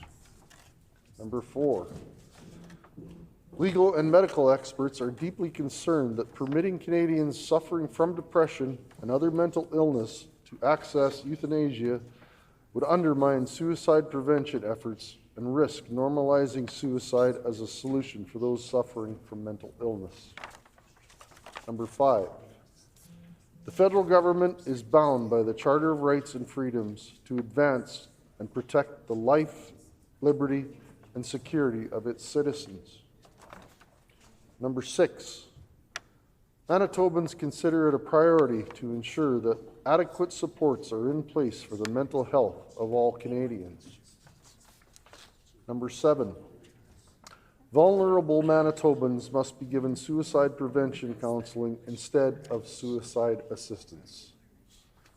Number 8, the federal government should focus on increasing mental health supports to provinces and improve access to these supports instead of offering medical assistance in dying for those with mental illness. We petition the Legislative Assembly of Manitoba as follows. Number 1, to urge the provincial government to lobby the federal government to stop the expansion of medical assistance in dying to those for whom mental illness is the sole condition. Number 2, to urge the provincial government to lobby the federal government to protect Canadians struggling with mental illness by facilitating treatment, recovery, and medical assistance in living, not death. This petition has been signed by Rhonda Cameron, Doug Bottrell, and David Allen Robertson, and many, many, many Manitobans. Thank you.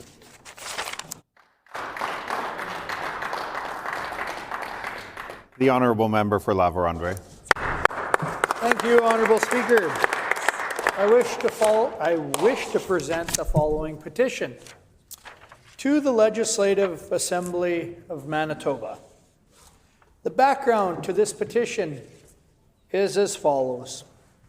1, Provincial Road 210, PR 210, is a 117.3 kilometer, 72.8 mile highway in the Eastman region of Manitoba that connects the towns and communities of Woodridge, Marchand, La Broquerie, St. Anne, Landmark,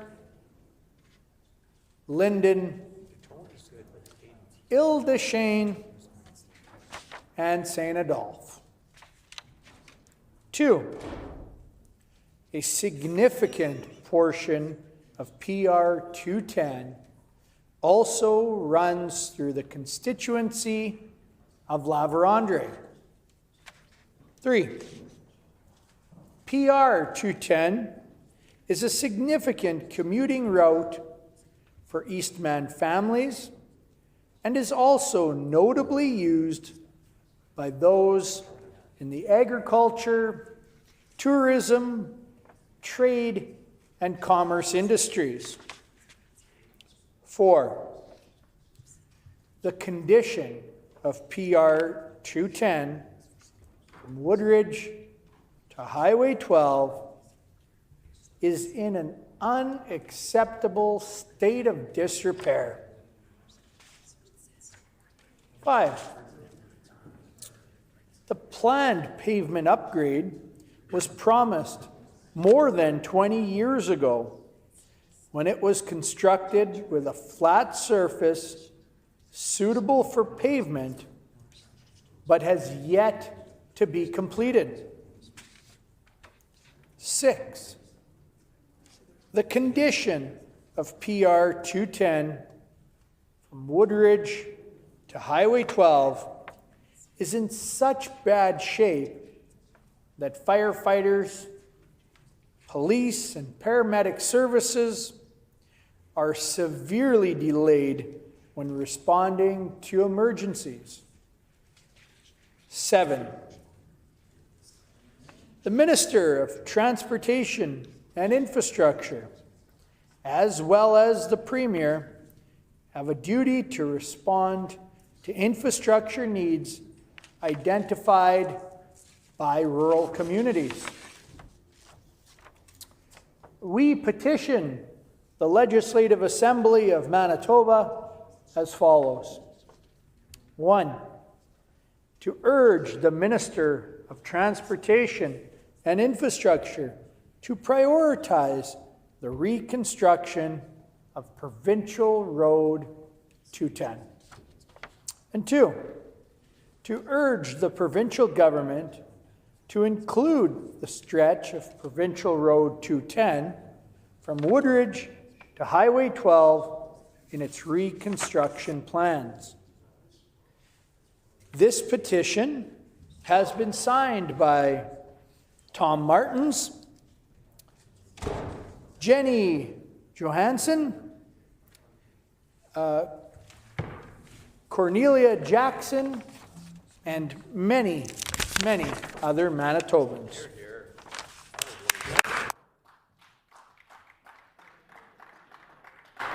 The honourable member for Riding Mountain.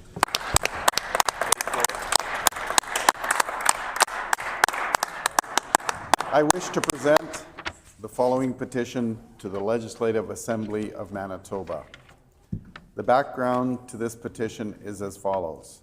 1, thanks to the investment made under the previous PC provincial government as part of the Clinical and Preventative Services Plan, construction for the new Portage Regional Health Facility is well underway. The facility and surrounding community would greatly benefit from added diagnostic machinery and equipment, but specifically the addition of an MRI machine. 2, an MRI machine is a non-invasive medical imaging technique that uses a magnetic field and computer-generated radio waves to create detailed images of organs and tissues in the body. It is used for disease detection, diagnosis, and treatment monitoring. 3, Portage La Prairie is centrally located in Manitoba and is on the #1 highway in the Southern Health Santé Sud Health Authority. Nicely pronounced. Currently, there's only one MRI machine in the RHA. 4, an MRI machine located in the Portage Regional Health Facility will reduce transportation costs for patients as well as reduce the burden on stretcher service and ambulance use. It will bring care closer to home and reduce wait times for MRI scans across the province. 5, located around Portage La Prairie are the Dakota Teepee, Dakota Plains, Sandy Bay, and Long Plains First Nations reserves. Indigenous peoples in Canada disproportionately face barriers in access to services and medical care. An MRI machine located in the Portage Regional Health Facility will bring care closer to their home communities and provide greater access to diagnostic testing. 6, located in close proximity to the new Portage Regional Health Facility is the Southport Airport. This aerodrome has a runway length that is more than adequate to support medical air ambulance services. This would provide the opportunity to transport patients by air from more remote communities to access MRI imaging services. 7, the average wait times for Manitobans to receive an MRI scan is currently 6 to 8 months. Having an MRI machine in the Portage Regional Health Facility will help reduce these wait times for patients and provide better care sooner. We petition the Legislative Assembly of Manitoba as follows: to urge the provincial government to support the investment and placement of an MRI machine in the Portage Regional Health Facility in Portage-La Prairie, Manitoba. This petition has been signed by Lynn Booker, Fred Rowe, Greg Askin, and many, many other fine Manitobans. Thank you.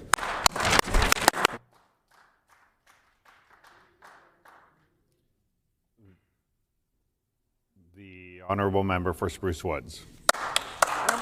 Deputy Speaker, I wish to present the following petition to the Legislative Assembly of Manitoba. The background to this petition is as follows. Number 1, Provincial Trunk 34, PTH 34, is a 2-lane provincial primary highway that runs from the U.S. border, where it meets from the ND 20 to PTH 16 at the town of Gladstone. Number 2, PTH 34 runs north-south in the south-central region of the province. It is the main highway for the towns of Crystal City, Pilot Mound, and Holland, serving as a main corridor for semi-trailers, farm equipment, daily drivers, and local school bus routes. Number 3, a new bridge is currently being constructed over the Assiniboine River at PTH 34, North Pollen, and in the RM of Victoria. The bridge serves as an important north-south link over the Assiniboine River between the Trans-Canada Highway and PTH2.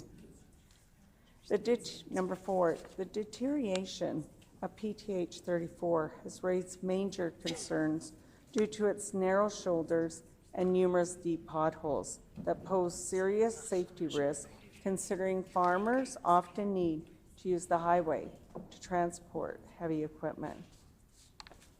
Number 5, construction of a new bridge in accordance current design codes and the RTAC standard located on PTH 34 crossing the Assiniboine River will support trade and commerce and improve public safety in the area, and also accommodate flood events in the Assiniboine, on the Assiniboine River.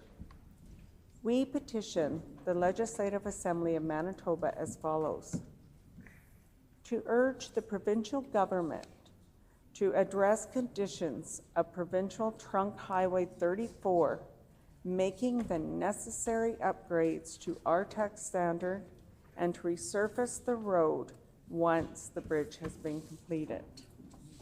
This petition has been signed by Pamela Cavers, Brent Gardner, and Elaine Popplestone, and many, many other Manitobans.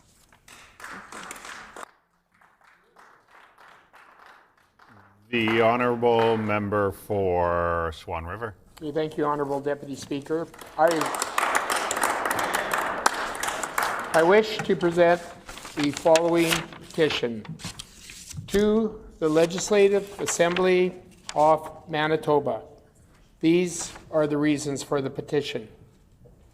Number 1, upgrading Provincial Road 482 will accelerate economic development as it will enhance connectivity, facilitate efficient transportation, and promote economic growth in the region.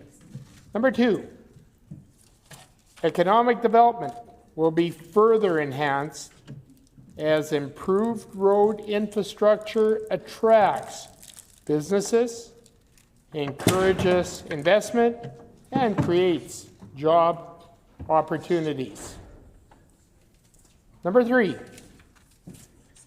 roads, meeting the Roads and Transportation Association of Canada, RTAC standards, improve both safety and efficiency as they can handle heavier loads, reducing the number of trips required for goods transportation.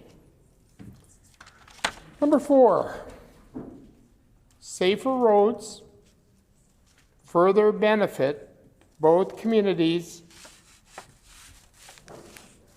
and commercial vehicles, minimizing accidents and damage. Number 5, upgrading to RTAC standards ensures resilience to challenges caused by climate change, such as thawing and flooding, which negatively impact road conditions. Number 6,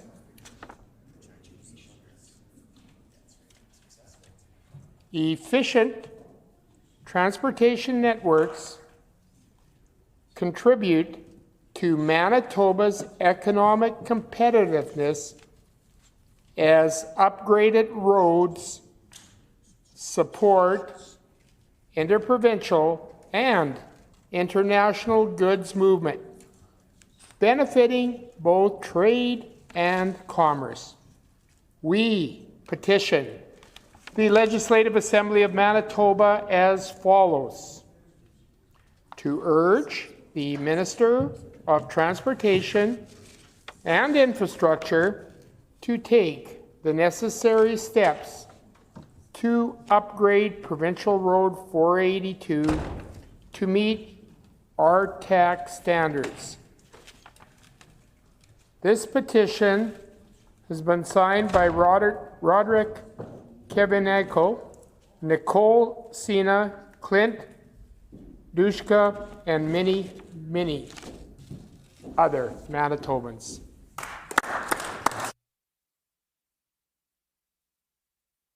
The honourable member for Red River North. I wish to present the following. Thank you. I wish to present the following petition to the Legislative Assembly of Manitoba. The background to this petition is as follows. Number 1, Kelly Verway, a beloved young woman from Portage La Prairie, Manitoba, was tragically killed in a car crash caused by a repeat violent offender with a long criminal history. Number 2, despite repeated violations of his bail conditions, the offender was free to roam the streets and to ultimately claim Kelly's life. This tragedy was entirely preventable. Number 3, while the criminal code falls under federal jurisdiction, provinces have been given the responsibility for the administration of justice, allowing for meaningful provincial action on bail reform to ensure public safety. Number 4, other provinces have taken proactive steps to strengthen bail enforcement, but Manitoba has not used all the available tools to address this issue effectively. Number 5, the provincial government has the ability and the responsibility to advocate for and implement measures that protect its citizens by ensuring that repeat violent offenders are not released into our communities without proper safeguards. Number 6, immediate action is required to close gaps in the justice system that allow dangerous criminals to remain free, which puts innocent Manitobans at risk. We petition the Legislative Assembly of Manitoba as follows. Number 1, to urge the provincial government to take immediate and decisive action on bail reform to address serious deficits in enforcement by utilizing all available provincial mechanisms to strengthen warrant enforcement, increasing bail supervision, and opposing release of offenders, thus ensuring that repeat violent offenders are held accountable and the public safety is prioritized. And number two, to urge the provincial government to lobby the federal government to immediately repeal provisions of the criminal code that allow the continued victimization of law-abiding Manitobans while granting repeat offenders additional rights. This petition is signed by Christine Verwey, Heather Fowler, Cheyenne Lake, and many, many more Manitobans. Thank you.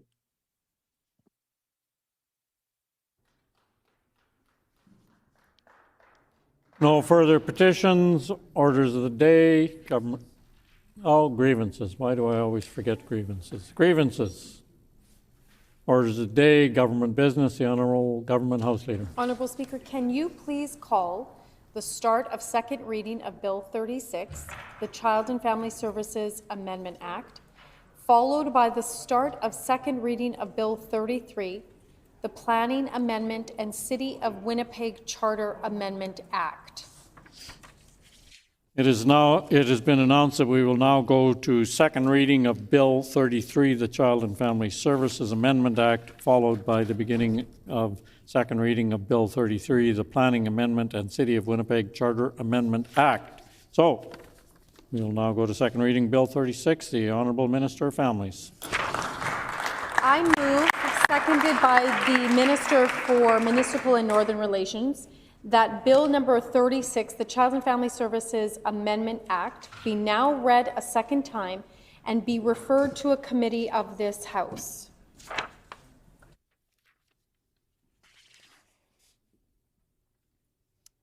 And moved by the Honourable Minister of Families, seconded by the Honourable Minister of Municipal and Northern Relations, that Bill number 36, the Child and Family Services Amendment Act, be now read a second time and be referred to a committee of this House. The Honourable Minister of Families. Miigwech.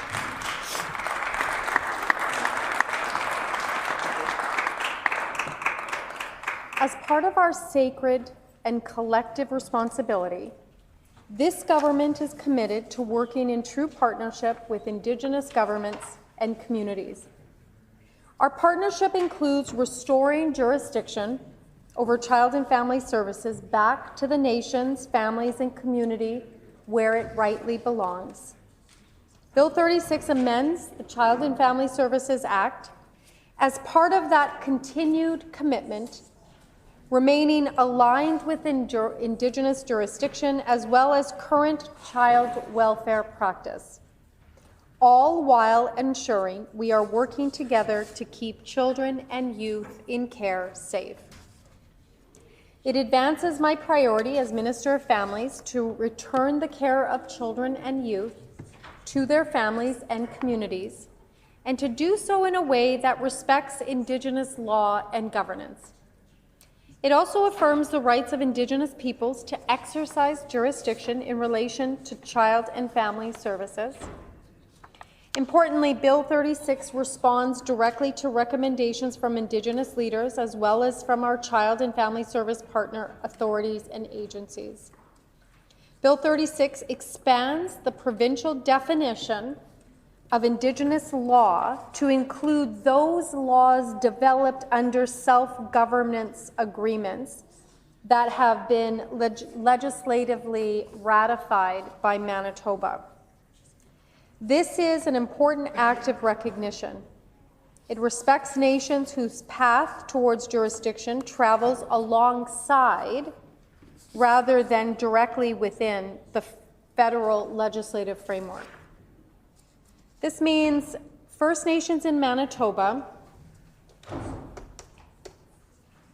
have a better avenue to move to draw down jurisdiction under provincial law, and as part of our commitment to supporting the various paths towards returning child and family services to nations and communities where they belong.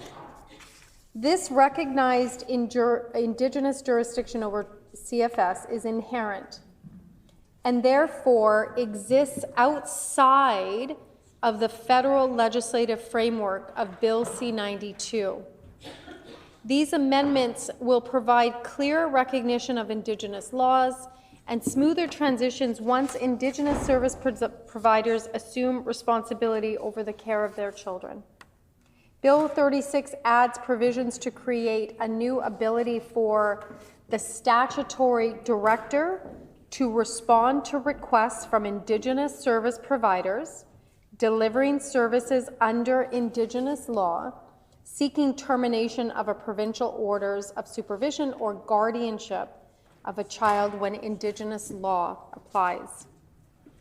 This means instead of having to go to court on a case-by-case basis for every child under children in care, once a nation assumes jurisdiction, the statutory director will be able to terminate those orders by agreement. This avoids an expensive and administratively burdensome court process and creates a clear, efficient transition of responsibility from provincial agencies to Indigenous law providers operating under Indigenous law. Notification of the terminated orders is required to be sent to all involved, including the provincial CFS agency that is named in the order being terminated, the court, the parents of the child, and the child if they are 12 years of age or older. This is a necessary change that respects inherent jurisdiction while ensuring provincial orders are not transferred into Indigenous service systems where they do not align with Indigenous laws. Oversight is maintained through continued roles for the statutory director, courts, and the Manitoba Advocate for Children and Youth as appropriate. Bill 36 also expands eligibility for support past the age of majority to include those who are receiving services through voluntary agreements like kinship or customary care agreements and temporary orders. This means a provincial CFS agency does not need to be the legal guardian of a minor for them to continue to receive supports when they turn 18. This change fills an identified gap with how youth connected to child and family services can access continued supports, helping to preserve access to supports as young adults transition out of the child and family services system. This is part of our government's commitment to ensure we can all support young people aging out of care, and families can continue to access supports while they continue to care for their children. We know youth transitioning out of care are at an important and vulnerable period in their lives. We have recognized the importance of supporting these Manitobans across government, including naming youth transitioning out of care as one of our target groups supported by our Pathways Forward, our government's new poverty reduction strategy. These amendments and the expanded care they provide will help support outcomes for young adults transitioning out of care by creating stable legislative access to supports at critical life stages. I want to say miigwech to everyone who's contributed their knowledge and leadership to this work. We have engaged broadly Indigenous rights holders and our system partners on these amendments. We've heard clearly these changes are consistent with our ongoing discussions with rights holders and through other established advisory forums. They continue to support our direction towards supporting nations on their path towards jurisdiction. Feedback through these engagements reaffirm the proposed amendments are supportive of existing direction, including alignment with previous legislative changes. We know this journey is ongoing. We expect to continue making changes as we listen, learn, and work alongside Indigenous partners to support the full realization of Indigenous jurisdiction over child and family services in Manitoba. I look forward to further discussion on Bill 36 and ask the House for its full support on this really important piece of legislation. Miigwech.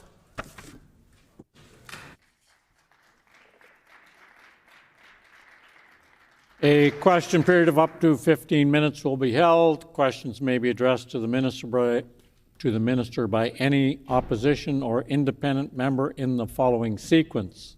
First question by the official opposition critic or designate. Subsequent questions asked by critics or designates from other recognized opposition parties.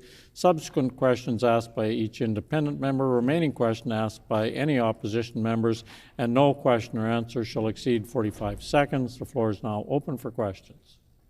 The honourable member for Agassiz. Thank you. I would like to ask the minister, just for some clarity, how will transfers of children from provincial care to Indigenous systems be coordinated, and what documentation and procedural standards will be required in doing so? The Honourable Minister of Families. Yeah, when rights holders draw down jurisdiction, first off, let me just also clarify that right now, as we speak, for the last many years, authorities are working. So you've got the Northern Authority, the Southern Authority, the General Authority, and the Métis Authority. They're all working together right now for many years to ensure that once a child enters the system, that child is going to the correct authority. So if you're from a northern community, you would go to a northern agency. So there's a lot of work going on right now to ensure that children are actually going to the authority and the agency that best connects with their home community. So that work's been going on for a lot of Member years time has now. expired.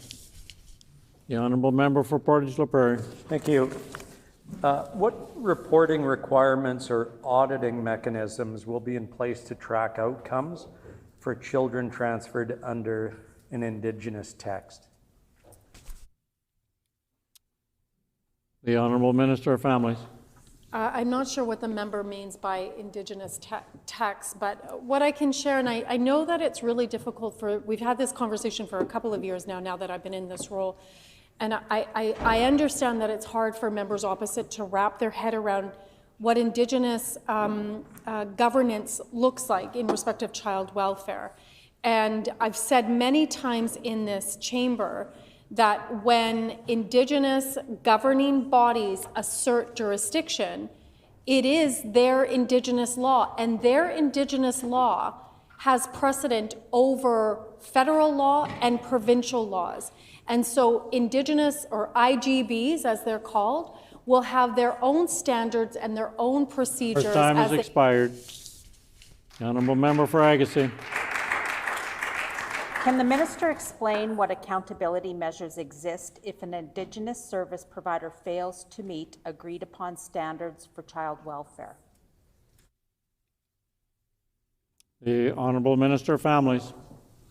I'm not sure if the member is talking about right now in the current provincial system, or if once again members are asking about once First Nations draw down child welfare. I know that members opposite are fixated on this idea that Indigenous peoples don't have the capacity or can't care for their children. But I would disabuse that once again, because I seem to do a lot of that, having to disabuse what they bring forward. Once IGBs draw down jurisdiction, they will have their own rules and procedures. They will have their own accountability mechanisms that community members will be able to access. Member's time has expired. The honourable member for Agassiz. Can the minister explain what happens if the provincial authority identifies a gap in care after the transfer? The Honourable Minister of Families.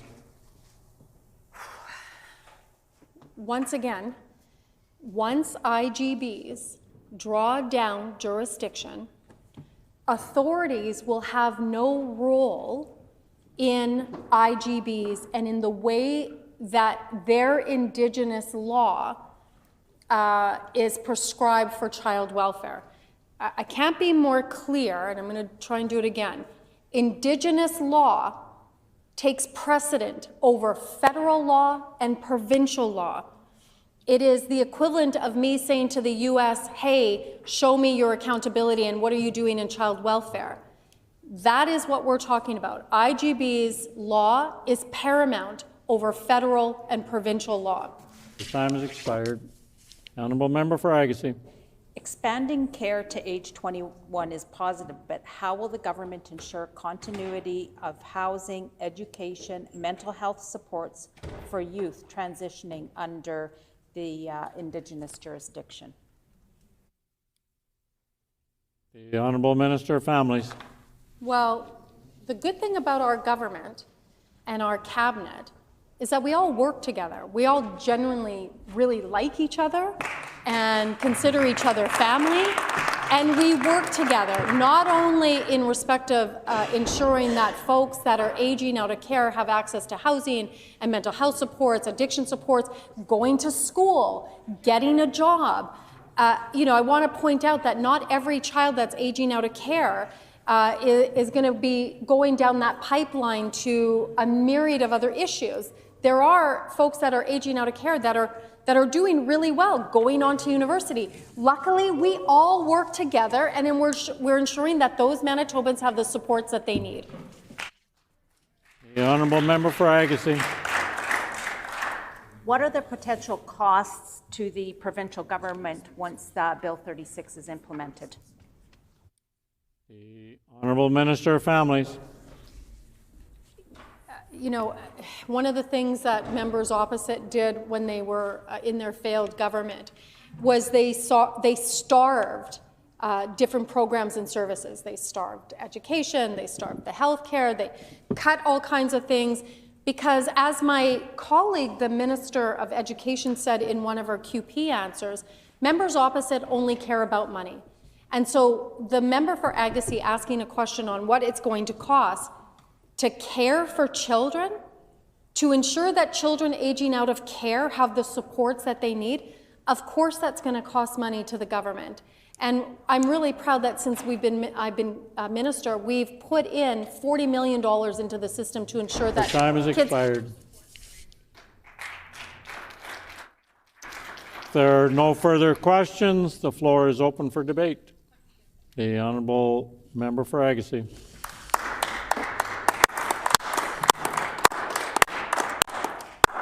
Thank you. I am pleased to stand here in this chamber and put a few words on the record and be able to speak to Bill 36, the Child and Family Services Amendment Act. The legislation proposes several amendments to Manitoba's Child and Family Services framework, such as the expansion of the definition of Indigenous law to include child and family services legislation enacted by an Indigenous governing body under a self-governance agreement that's been recognized in Manitoba law.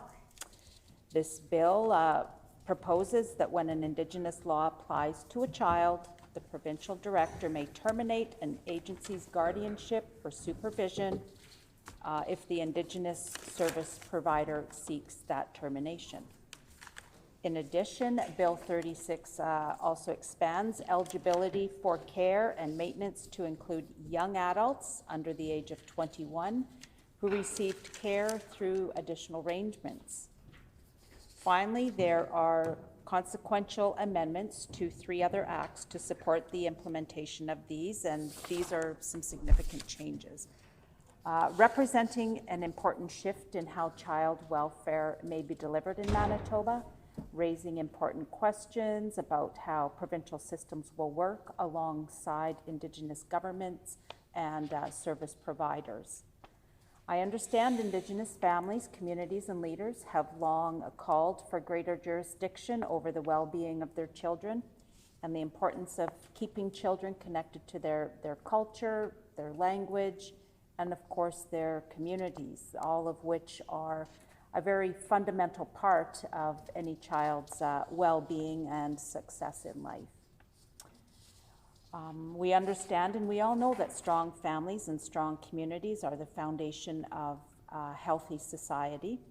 No child should ever have to grow up disconnected from their culture, their traditions, or their family supports when alternatives are possible.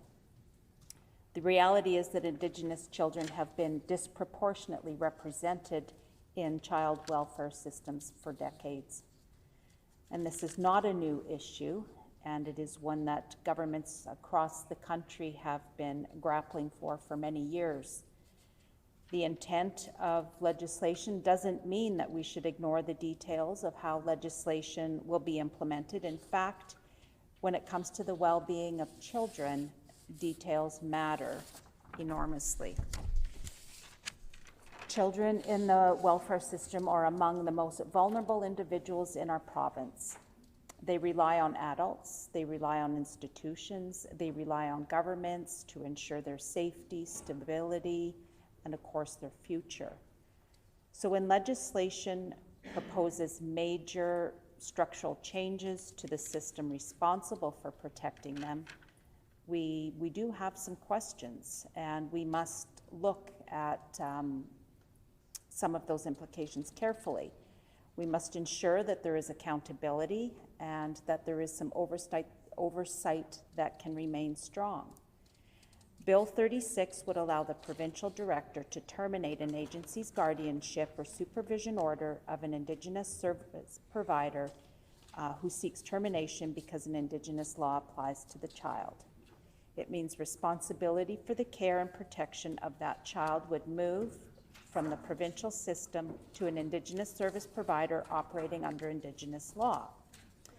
It also raises some operational questions, such as how will these transfers be coordinated, what documentation and procedural standards will be required, what timelines will be given for the transfer of responsibility, how will the parties that are involved ensure continuity of care during such a transition.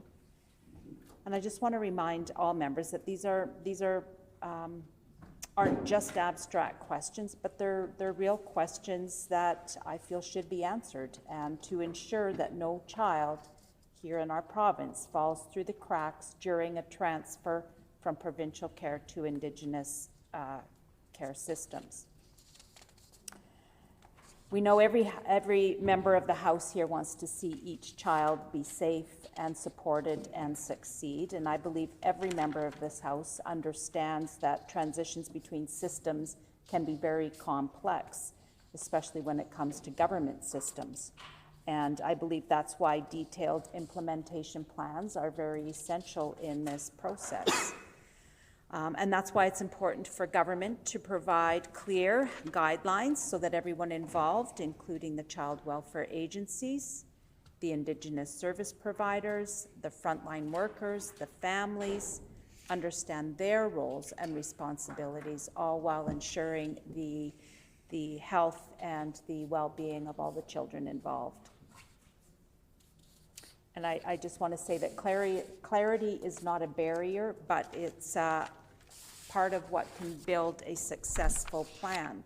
And being clear on some of these transition processes is key.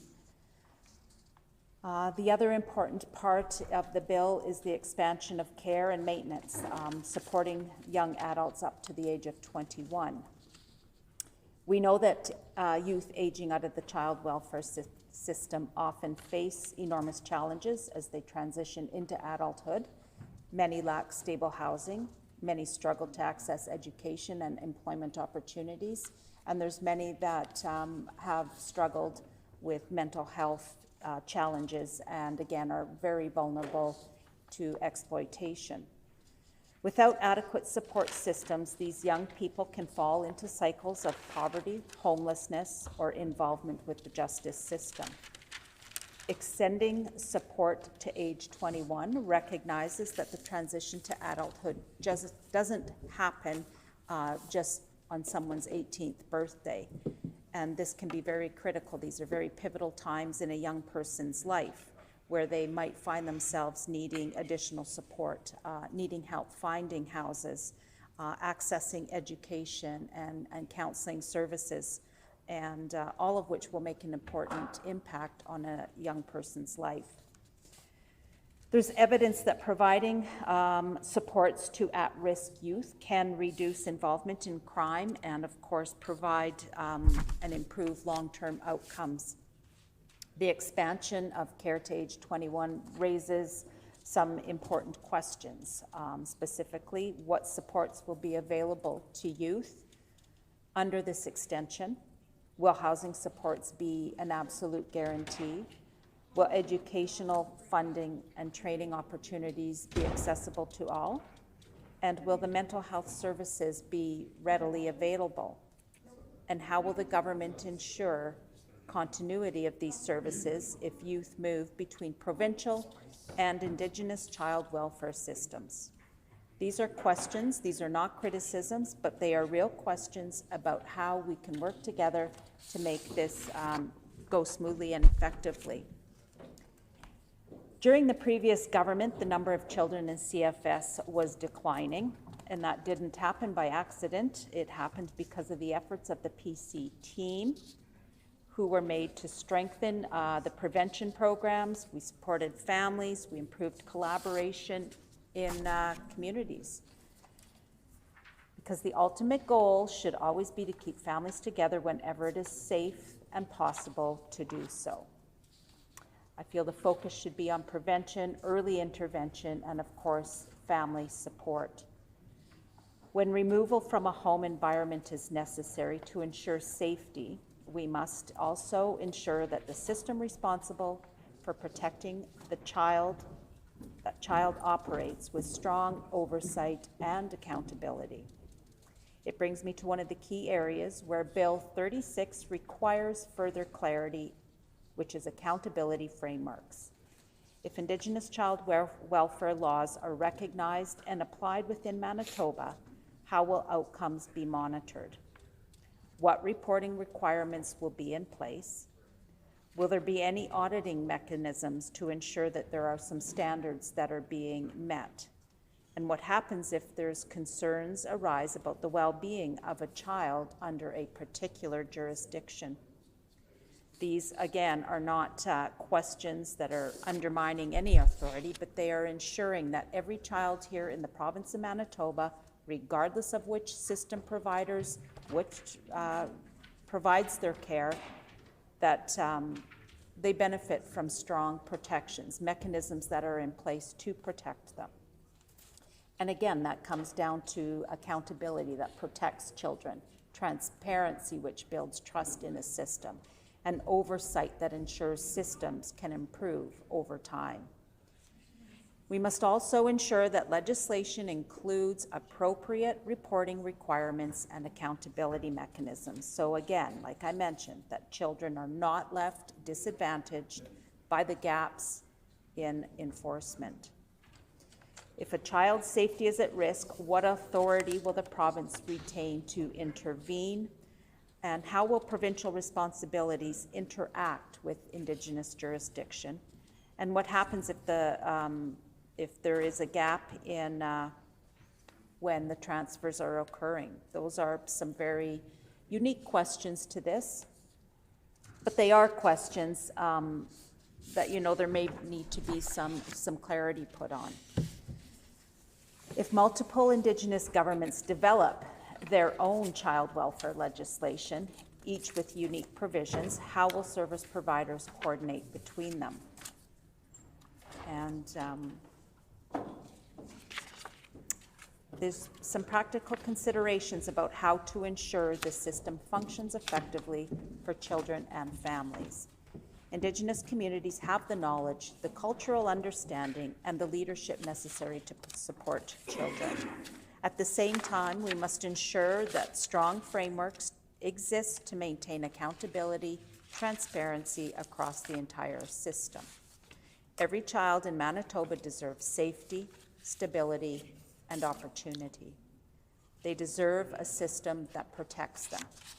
They deserve a system that supports them as they grow into adulthood. And they deserve leaders in this legislature who are willing to ask difficult questions that are necessary to ensure that legislation works in their best interests. It represents an opportunity, Bill 36 represents an opportunity to strengthen Indigenous jurisdiction and improve supports for young people leaving care. But it also requires careful implementation, thoughtful oversight, and ongoing collaboration. Our team here on this side of the House will always continue to advocate for those very principles, because we all know that protecting the children is not a partisan issue. It is a responsibility shared by all of us here in this chamber and as elected officials in our province of Manitoba. Thank you.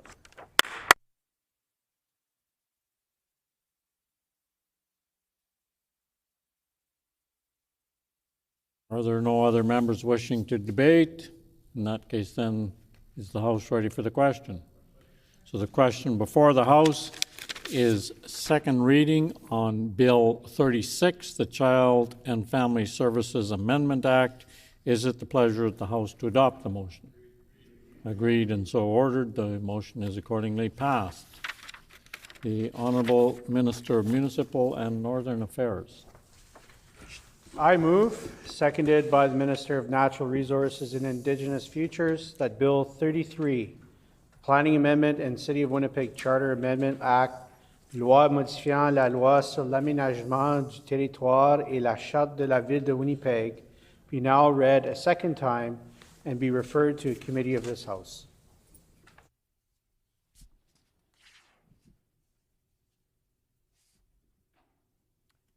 Moved by the Honourable Minister of Municipal and Northern Affairs, seconded by the Honourable Minister of Natural Resources and Indigenous Futures, that Bill number 33, the Planning Amendment and City of Winnipeg Charter Amendment Act, be now read a second time and be referred to a committee of the House.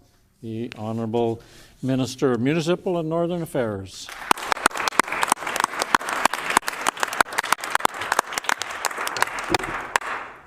Honourable Speaker, I am moving that this bill be brought forward because it delivers on our government's throne speech commitment to respect the freedom and autonomy of municipalities, and through implementing the recommendations of the independent review of the previous government's Bill 37. We heard municipalities loud and clear. They want to build and keep growing. But the top-down, heavy-handed approach was not working. In fact, it delayed projects in these communities. When municipalities said there was room for improvement, we listened. We're making good on our commitment to continue resetting the framework. Bill 33 follows the same spirit of last session's Bills 3 and 4, which strengthened municipal autonomy and reduced red tape. Today's bill makes changes in 4 key areas. First, it significantly rescopes the authority of the municipal board as an appeal body. The ability of the board to overturn council decisions on public objections will be removed, ensuring municipalities will have the final say on decisions regarding zoning and land use bylaws after considering the board's recommendations. This legislation will ensure the board will have consistent timelines for these appeals, having to complete reviews in 120 days and remove delays to impactful projects to support growing communities. Effectively, we are replacing the ability to conduct a de novo hearing with an administrative review based on the existing public record of a municipality. The public maintains the ability to object to zoning bylaws or amendments of a secondary plan, and the board must publish its recommendations online for everyone to see. The bill also removes the specific authority for the municipal board to assign costs against municipalities for unreasonable delays with planning appeals. Second, Bill 33 seeks to improve the regional planning board model further by putting power back in the hands of municipalities. We continue to untangle the mess left behind by Pallister-era legislation that forced capital region municipalities into the WMR. As per the independent review of their government's Bill 37, the PCs took a heavy-handed top-down approach to regional planning, causing distrust and resentment. Today's bill, along with the work we have done thus far, further resets the regional planning board model. Specifically, we're removing a planning region's powers to expropriate and enforce compliance through the courts. Consensus is the key to our approach in regional planning. So, moving forward, all members of a regional plan must agree on a date when their plan comes into effect, rather than be forced into immediate implementation. Members of the CPR are reacting positively to these changes and others, finally feeling heard and that their autonomy as municipal councils is being respected. Third, Bill 33 responds to municipal calls to expedite housing development. Like Winnipeg, other municipalities are growing and want to leverage federal dollars to accelerate housing delivery. This will reduce red tape, speed up the approval of minor subdivisions and already built properties, making them into duplexes and townhouses, and preserve a local council's autonomy. This enables municipalities to build up rather than to build out, densifying their communities and getting more Manitobans into homes faster. And fourth, Bill 33 will fix a legislative gap regarding livestock operations of supply-managed industries, which are dairy, poultry, and egg farming. It proposes that municipalities be given the ability to approve minor livestock expansion from supply-managed industries by no more than 15% in animal units without a new conditional use approval. This one-time increase for farm operations must conform with the municipality's bylaws and provincial regulations as farmers respond to quota increases and tech improvements in the sector. This respects the local council's autonomy and grows the rural economy. In conclusion, Bill 33 demonstrates our government's commitment to continuing to advance smart, strategic, and significant improvements through the Manitoba's land use planning action. The proposed changes are based on extensive consultations, including recommendations from the independent grade report, which engaged more than 250 participants from over 95 municipalities, industry and professional stakeholders, and the public. And most importantly, it upholds and strengthens the autonomy of Manitoba's municipalities, fixes the previous government's mishandling of regional planning, and reduces red tape that supports positive outcomes. Thank you.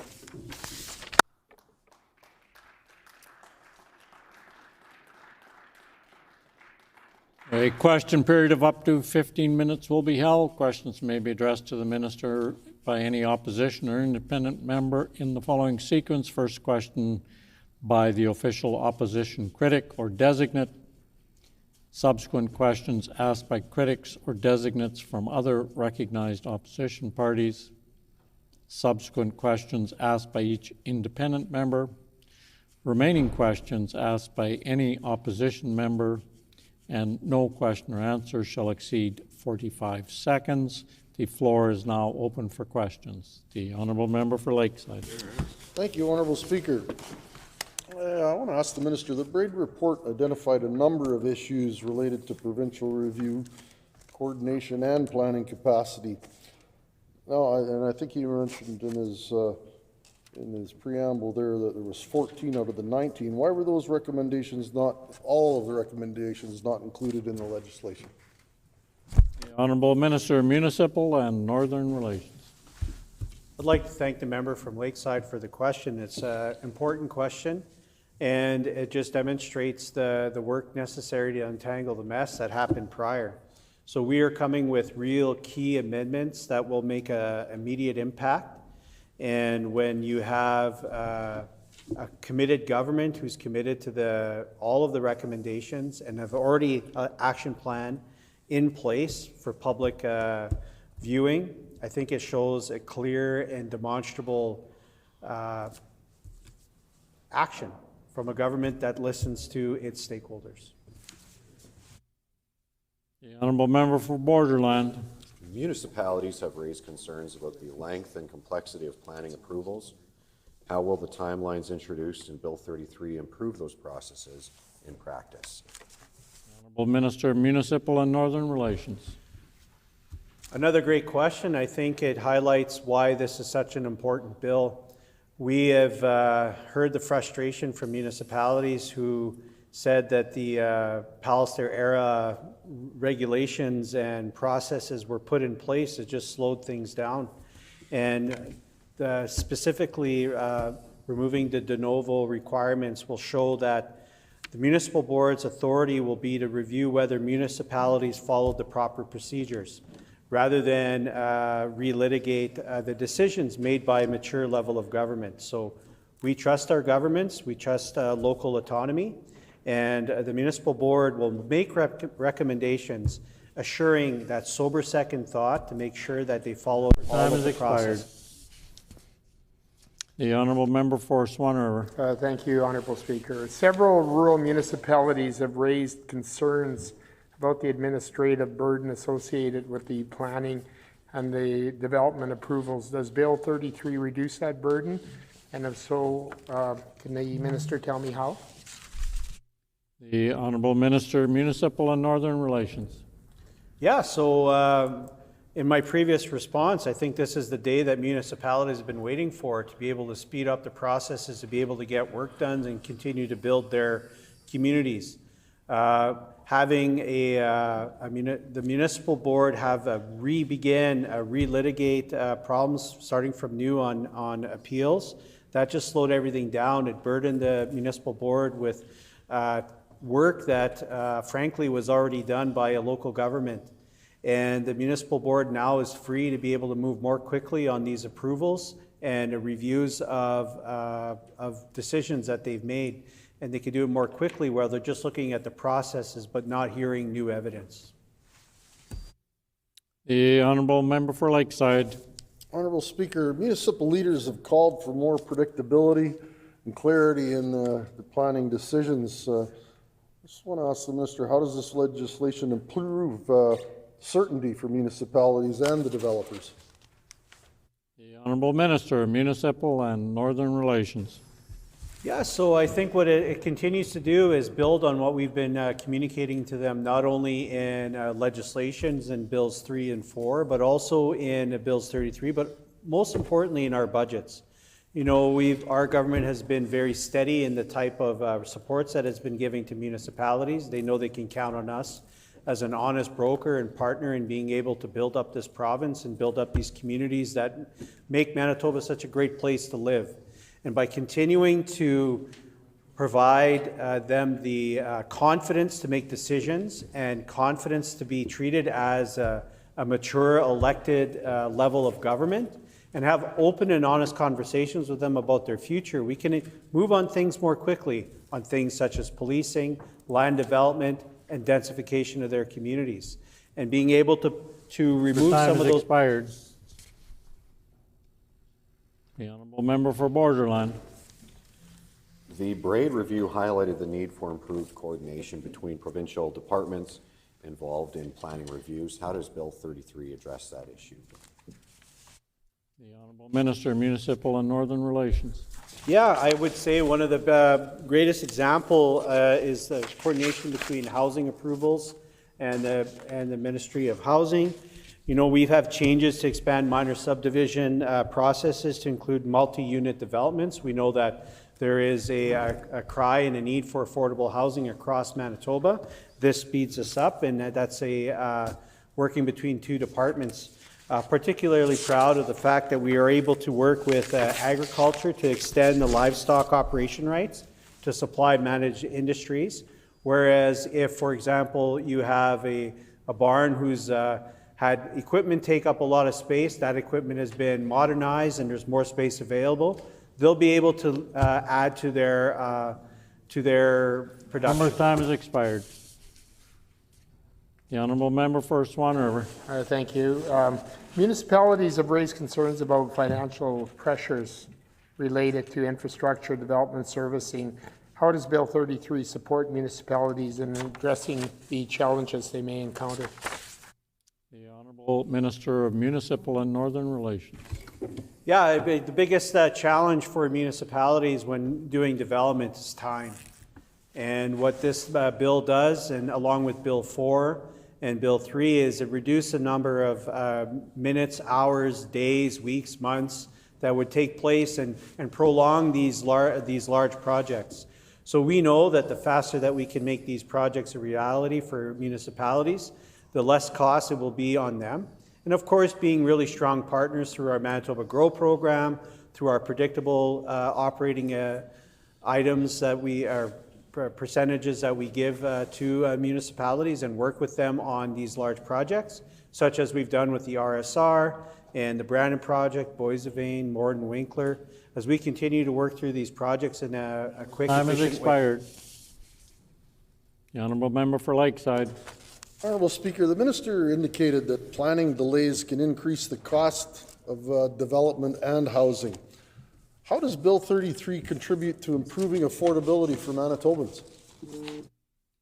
The Honourable Minister of Municipal and Northern Relations. Another great question, because what this does, it helps us build more quickly, more rapidly, more responsibly, and we provide more units for folks to live in, more developments in communities where they can maybe have access to public transit, building the roads, the infrastructure necessary to have these. Imagine being someone who born and raised in St. Agathe or Ile-des-Chênes and be able to take transit right to the U of M. I think that would be a great thing. So being able to build those things more efficiently, more rapidly, will keep municipalities thriving, keep kids at home, build families, have more population, more taxation base. So I think all of that Time has contributes. expired. Honourable member for Swan River. Yeah, municipalities also express concern about reductions to programs such as building sustainable communities and green team. How does the government intend to support municipalities in meeting planning and infrastructure needs in light of those reductions? The Honourable Minister of Municipal and Northern Relations. Honourable Speaker, I have to reject the premise of that question. Our government continues to invest in municipalities across Manitoba. We are maintaining green team levels to post or pre-pandemic levels, where there was obviously a quick spike up pre-election time. And we actually have the wildly successful Manitoba Grow program where, you know, I get to go through communities all over Manitoba to talk about the great work we've been doing, whether it's in Portage Prairie, $5 million for a field house, whether it's any of the dozens of communities that have new fire infrastructure, or, you know, heading out to Grandview, winner of Craft Hockeyville's 50K, we showed up with close to $2 million. The Honourable Member for Lakeside. Honourable Speaker, has the government conducted an assessment of the current workload and capacity of the municipal board to determine whether additional staffing and funding will be required? The Honourable Minister of Municipal and Northern Relations. Yeah, it's another great question, and what makes it great is that we're committed to making this work, so we're not going to gut the public service like our opposition did. We're actually going to fund it and put people in place to make sure we can execute. And that's, you know, we heard some of the rhetoric and question period where it's saying government grows, government grows. Well, who do you think makes part of these organizations that do the planning, do the support for municipalities to make this happen? And as we continue to invest in operating costs in municipalities, 2%, 2%, 2%, and the One Manitoba Grow Fund, that all contributes to making things happen more quickly. And the most important thing that we can do for the municipal board is make their workload something that they can actually do, not by overburdening them Member's with time has top-down expired. approach.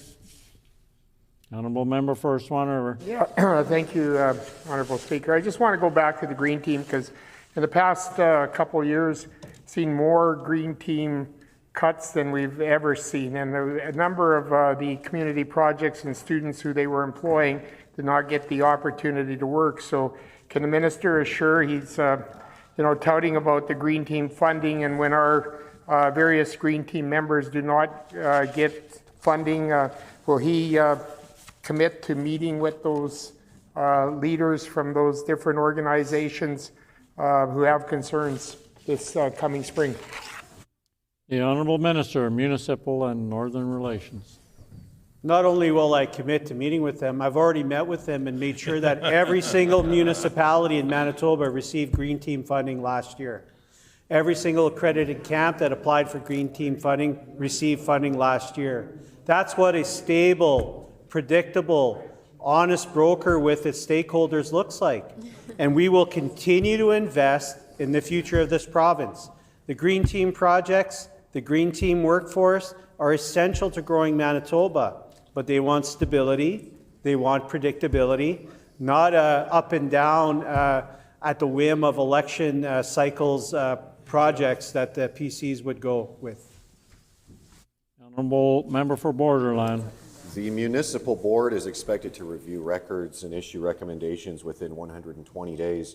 What operational changes are being implemented to ensure that those timelines are achievable? The Honourable Minister, Municipal and Northern Relations.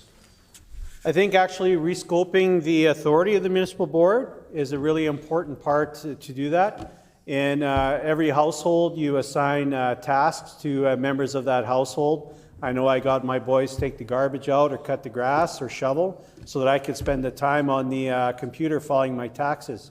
So doing things together, working together and making sure that everyone has a role, everyone has a defined task, does a really great job in making sure that things are done expeditiously and expediently. And that's what the Braid report recommended, and that's what we're doing. Honourable Member for Lakeside. Honourable Speaker, I want to ask what technology or digital tools will be implemented to support the Municipal Board in reviewing planning records and issuing recommendations within the timelines established in Bill 33. The Honourable Minister, Municipal and Northern Relations. That is a great question. I know that just recently we have upgraded the assessment software that the department uses to make sure that all properties are properly assessed. You know, we are investing in the public service. We're investing in infrastructure within our government. We see that in places like infrastructure and transportation. A shout out to the Minister Naylor, who, opened up a new way station. Order, please. Order, please. I just remind the Honourable Minister that we're not supposed to use people's names, either their constituency name or their ministerial title. The Honourable Minister, Municipal and Northern Affairs. Yeah, I'm 2 for 2 on that one, Honourable Speaker, where the last 2 times I spoke, I've had, such great relationships with my colleagues, whether it be across the aisle or in my own caucus. It's really hard for me to not reference them by name, so I apologize for that. But I've just put the right tools in the hands of the people who know how to do the work. That's what we've been doing as a government. That's what we'll continue to do, whether it's the proper law enforcement tools in the city of Brandon for the critical response unit, or fire trucks across Manitoba to make sure that we can respond to wildfires. Time has expired. The Honourable Member for Swan River. Okay, thank you, Honourable Speaker. Has the government conducted an assessment of the current workload and capacity of the Municipal Board to determine whether additional staffing or funding will be required? The Honourable Minister, Municipal and Northern Relations. Simple answer, yes. And they were overburdened by a Palliser era mandated overscope on their tasks. And that's why we're doing this. We're making sure that the Municipal Board can execute in the timelines that we've defined, that were defined not only by our government, but in consultation with over 94 municipalities and 250 stakeholders. This is what they want, this is what we are going to deliver, and this is what we are going to do together. Thank you. The time for questions has expired. The floor is open for debate. The Honourable Member for Lakeside. Thank you, Honourable Speaker. I'm pleased to rise today to speak to Bill 33, the Planning Amendment and the City of Winnipeg Charter Amendment Act. At the outset, I think it is important for all members of this House to recognize that while planning legislation can appear technical or procedural, it is in fact some of the most consequential work that we undertake here as legislators. Planning is not simply about applications, timelines, or administrative processes. It's about communities. It's about growth. It's about shaping the future of Manitoba in very real and tangible ways. Every subdivision that is approved, every home that is built, every business that opens its doors, every piece of infrastructure that supports a growing community, all those outcomes are shaped by the planning framework that we establish right here in the Legislature. So when we debate Bill 33, we're not just debating process, we're debating how Manitoba grows and how municipalities are empowered to guide that growth. I want to begin by acknowledging that this bill does take some steps in the right direction.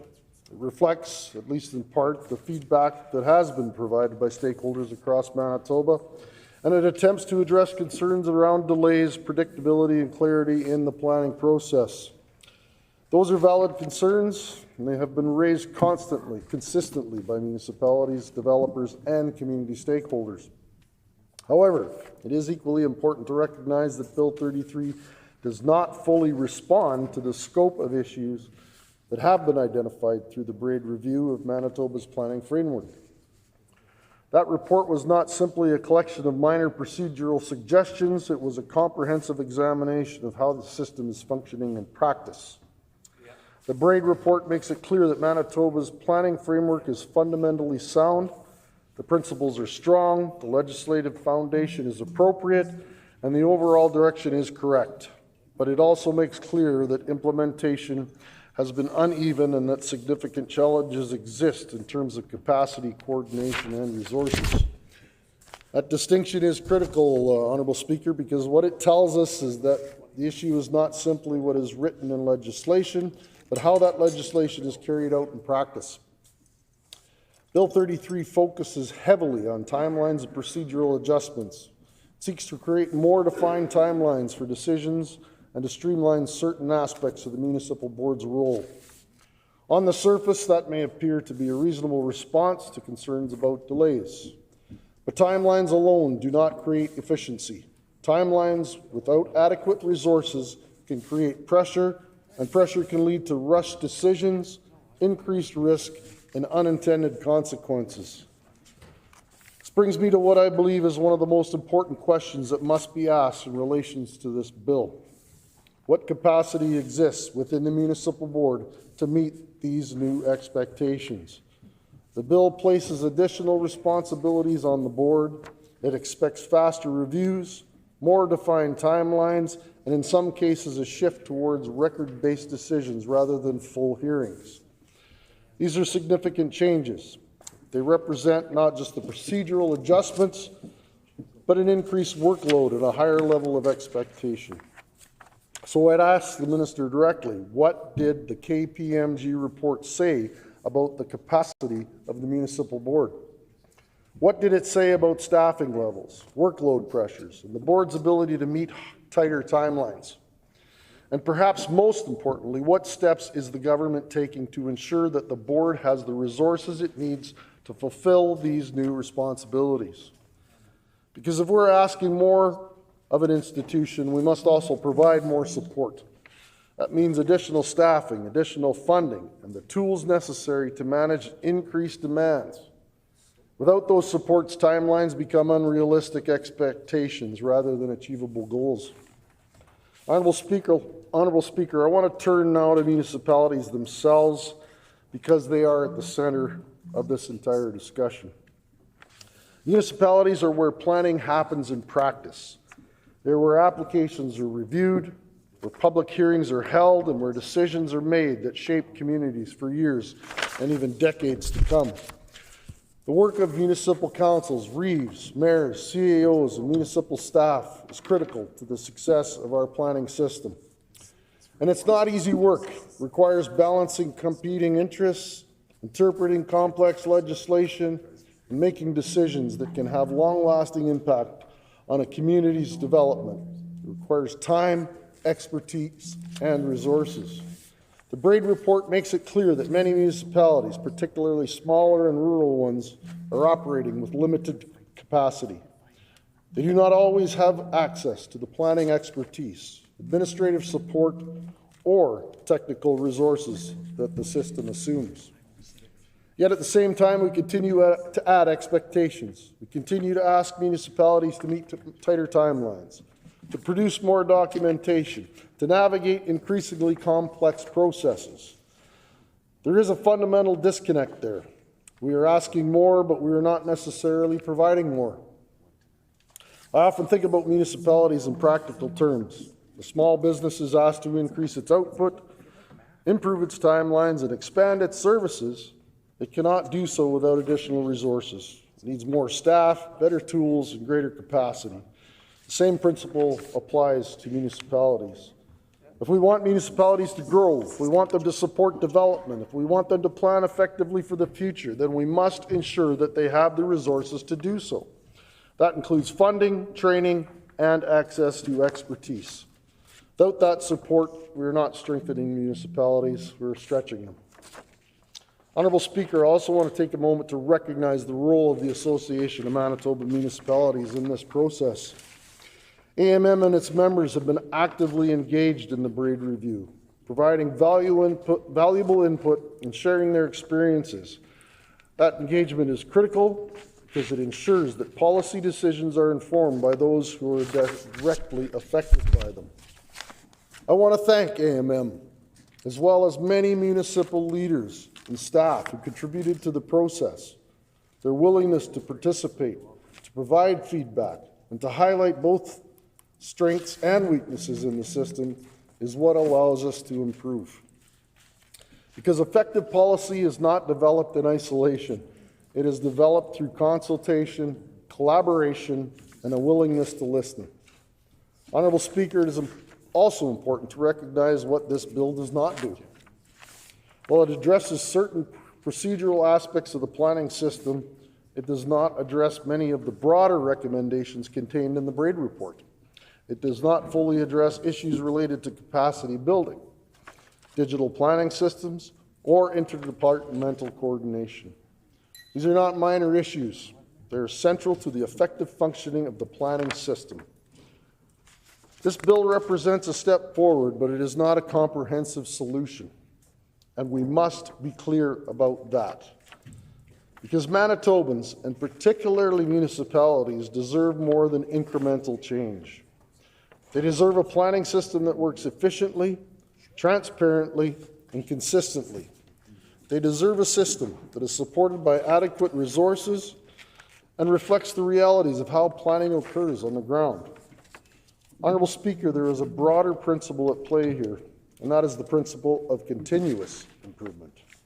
No system is perfect. No piece of legislation is without its limitations.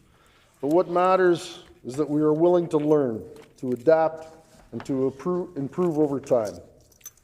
The Braid report provides a roadmap for that improvement.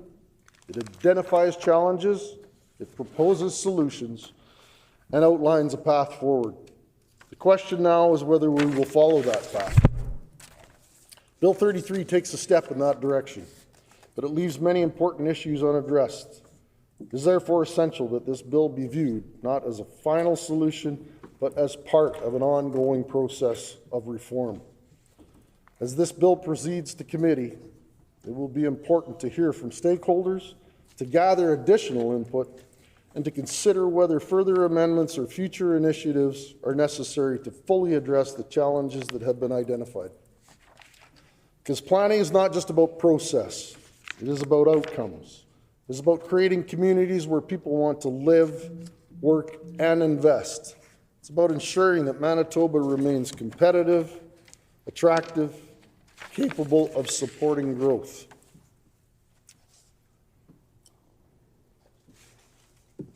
Honourable Speaker, I'll conclude by reiterating that while Bill 33 does take some positive steps, it does not go far enough to fully address the issues identified in the Braid report.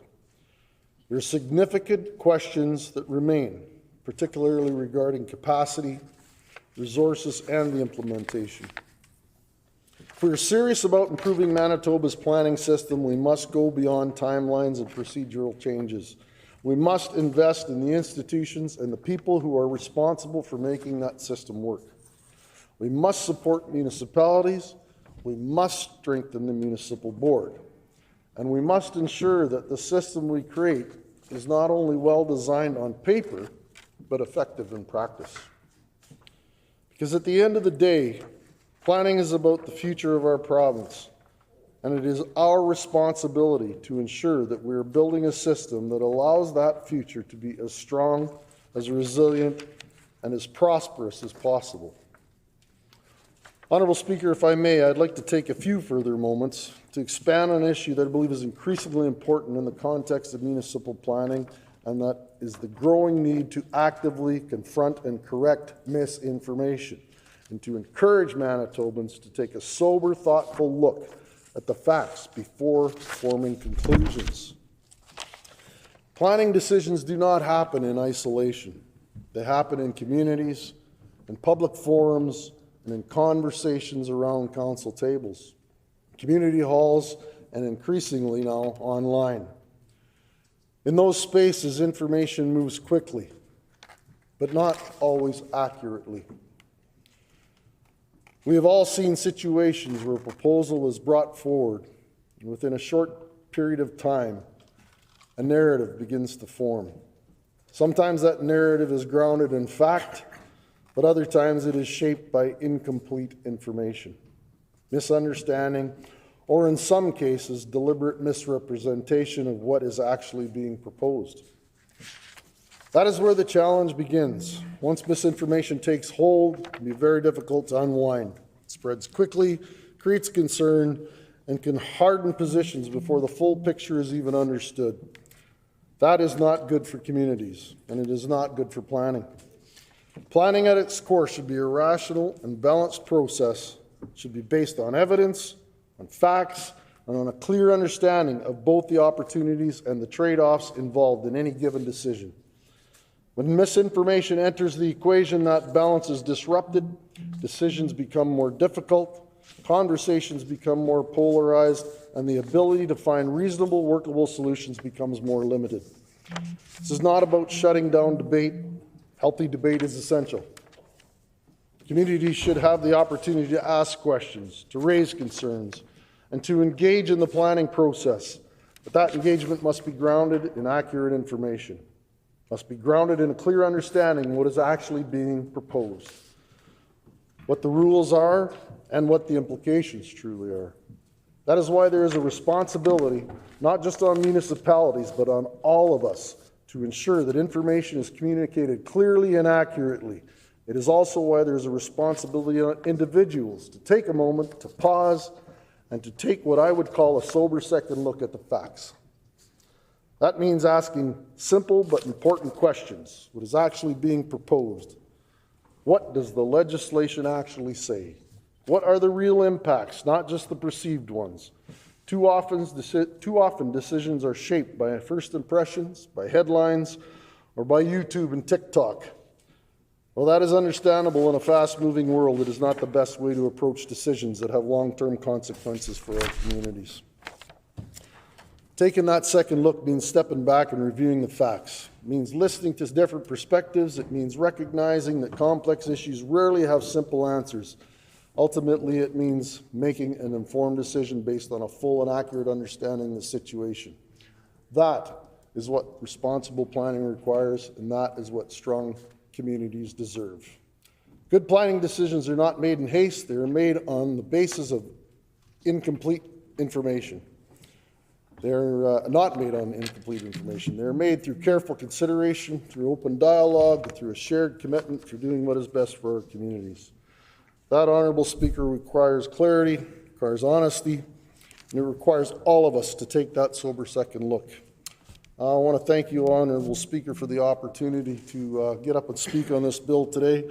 I want to thank our municipal officials for their service and wish them the best of the luck in the upcoming fall election here. They're all people that care about their communities. And I wish them all the best of luck, the ones that are putting their name on the ballot this coming fall. Thank you, Honourable Speaker. No further speakers. Is the House ready for the question? The question before the House then is second reading of Bill 33, the Planning Amendment and City of Winnipeg Charter Amendment Act. Is it the pleasure of the House to adopt the motion? Agreed and so ordered. The motion is accordingly passed. And the Honourable Deputy Government House Leader. Is it the will of the House to see the clock as 5 p.m.? Is it the will of the House to see the clock as 5 p.m.? Agreed and so ordered. The House, the hour being 5 p.m., the House is adjourned and stands adjourned until 1:30 p.m. tomorrow.